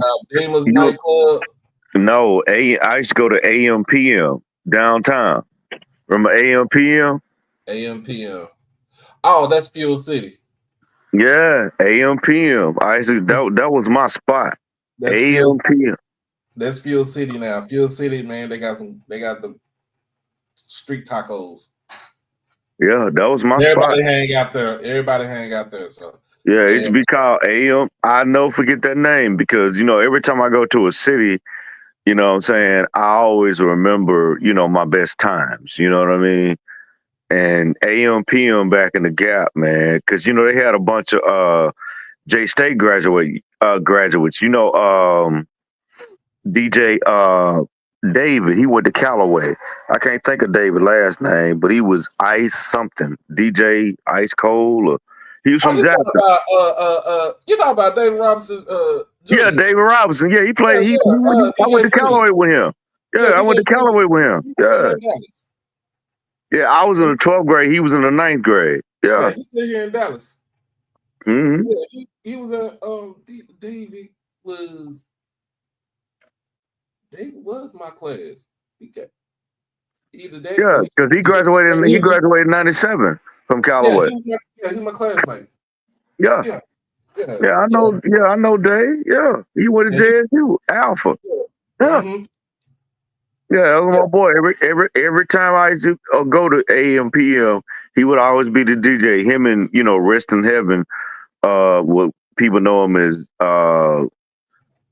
King George, but George Swagger, New. Yeah. Yeah, he's still in Dallas. I forgot where he stayed at. He stayed somewhere in like North Dallas or something like that. But yeah. But like I said, David used to play the. I remember he came in the 9th grade. He used to play the saxophone. I remember him. Yeah, that's my guy. Oh yeah, well that's my guy. So what's the name of AMPM now? It's called Fuel City. Okay. You talking about the club or a gas station? The club. It was downtown Dallas. It was called AMPM. Oh shit, I don't even know about that one because I don't frequent clubs like that. The only time that everybody go to the club back in the day, back then, that time was the famous nightclub on it was off of 35 and not Roy, but Walnut Hill. Now I will admit I was only 19 years old and we had fake IDs back then. And I went to Primetime 21 back in the day. Oh yeah, that's the one on Northwest Highway, Bachman Lake. Yeah. That ain't too far from me. Yeah. That's what. When it used to be RJ's by the lake. Then it used to be Lakeside, and then when Prime came, when he got to Dallas, he bought the club. It used to be Primetime 21. Yeah, I admit that. And their mama used to go there before they used to go. I'm not trying to show my age, chat, but yeah, I did. Everybody I did go to Primetime 21. And you know what I saw? You know what I saw in the parking lot when I went there? I was 19 years old, man. I saw Dion and I saw Leon Lett. And Leon Lett, he had this big old, it damn looked like a limo back then, man. But it was a big old Tahoe truck, man. So that was the hangout spot for all the Cowboys to go club, and then they used to go to the infamous White House over in Valley Ranch. I didn't know anything about that, but I knew about They don't know about that. They don't know nothing about that. But I'm about to roll off. Yeah, I knew about Primetime 21, man, and that was an adventure. I'll say that, and I'm gonna leave that. What is it? Oh yeah, that's why I be laughing. That's why I be laughing at Coach Prime. You talking about God? Like, boy, dude, I remember. Oh yeah. I remember. If y'all watch that Netflix documentary about the Cowboys, you will understand what I'm talking about when they say the infamous White House. They would talk about that. But I'm about to roll off this thing right here, even though I'm off tomorrow. I don't know what I'm talking about. All right, man. Well, man, nice show, man. I appreciate you bringing me on, my brother. Always. Yeah, as always. Hey, as soon as I get off this thing, I'm gonna call you in a minute because I had to talk to you. Call me. All right, bet that. All right, y'all. I appreciate everybody for joining me tonight. As always, man. First and foremost, let me get this off my chest before I let this go. We get up off of here. First and foremost, I want to send my prayers to Ken Rashad. I did watch the video. Ken does. He's, of course, y'all know he is Grambling through and through, black and gold. Also, y'all know that he's Nuke. He, Nuke guy, and then of course y'all know he also stays here in the DFW area. But I want to give my prayers to him. Hopefully he have a speedy recovery from the surgery, and if he needs anything,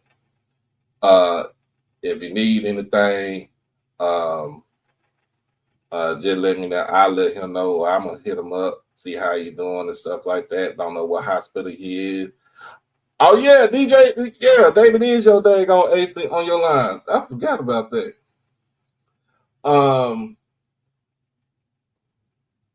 But second of all, I want to say this. I got a homeboy when I went to Stephen F. Austin.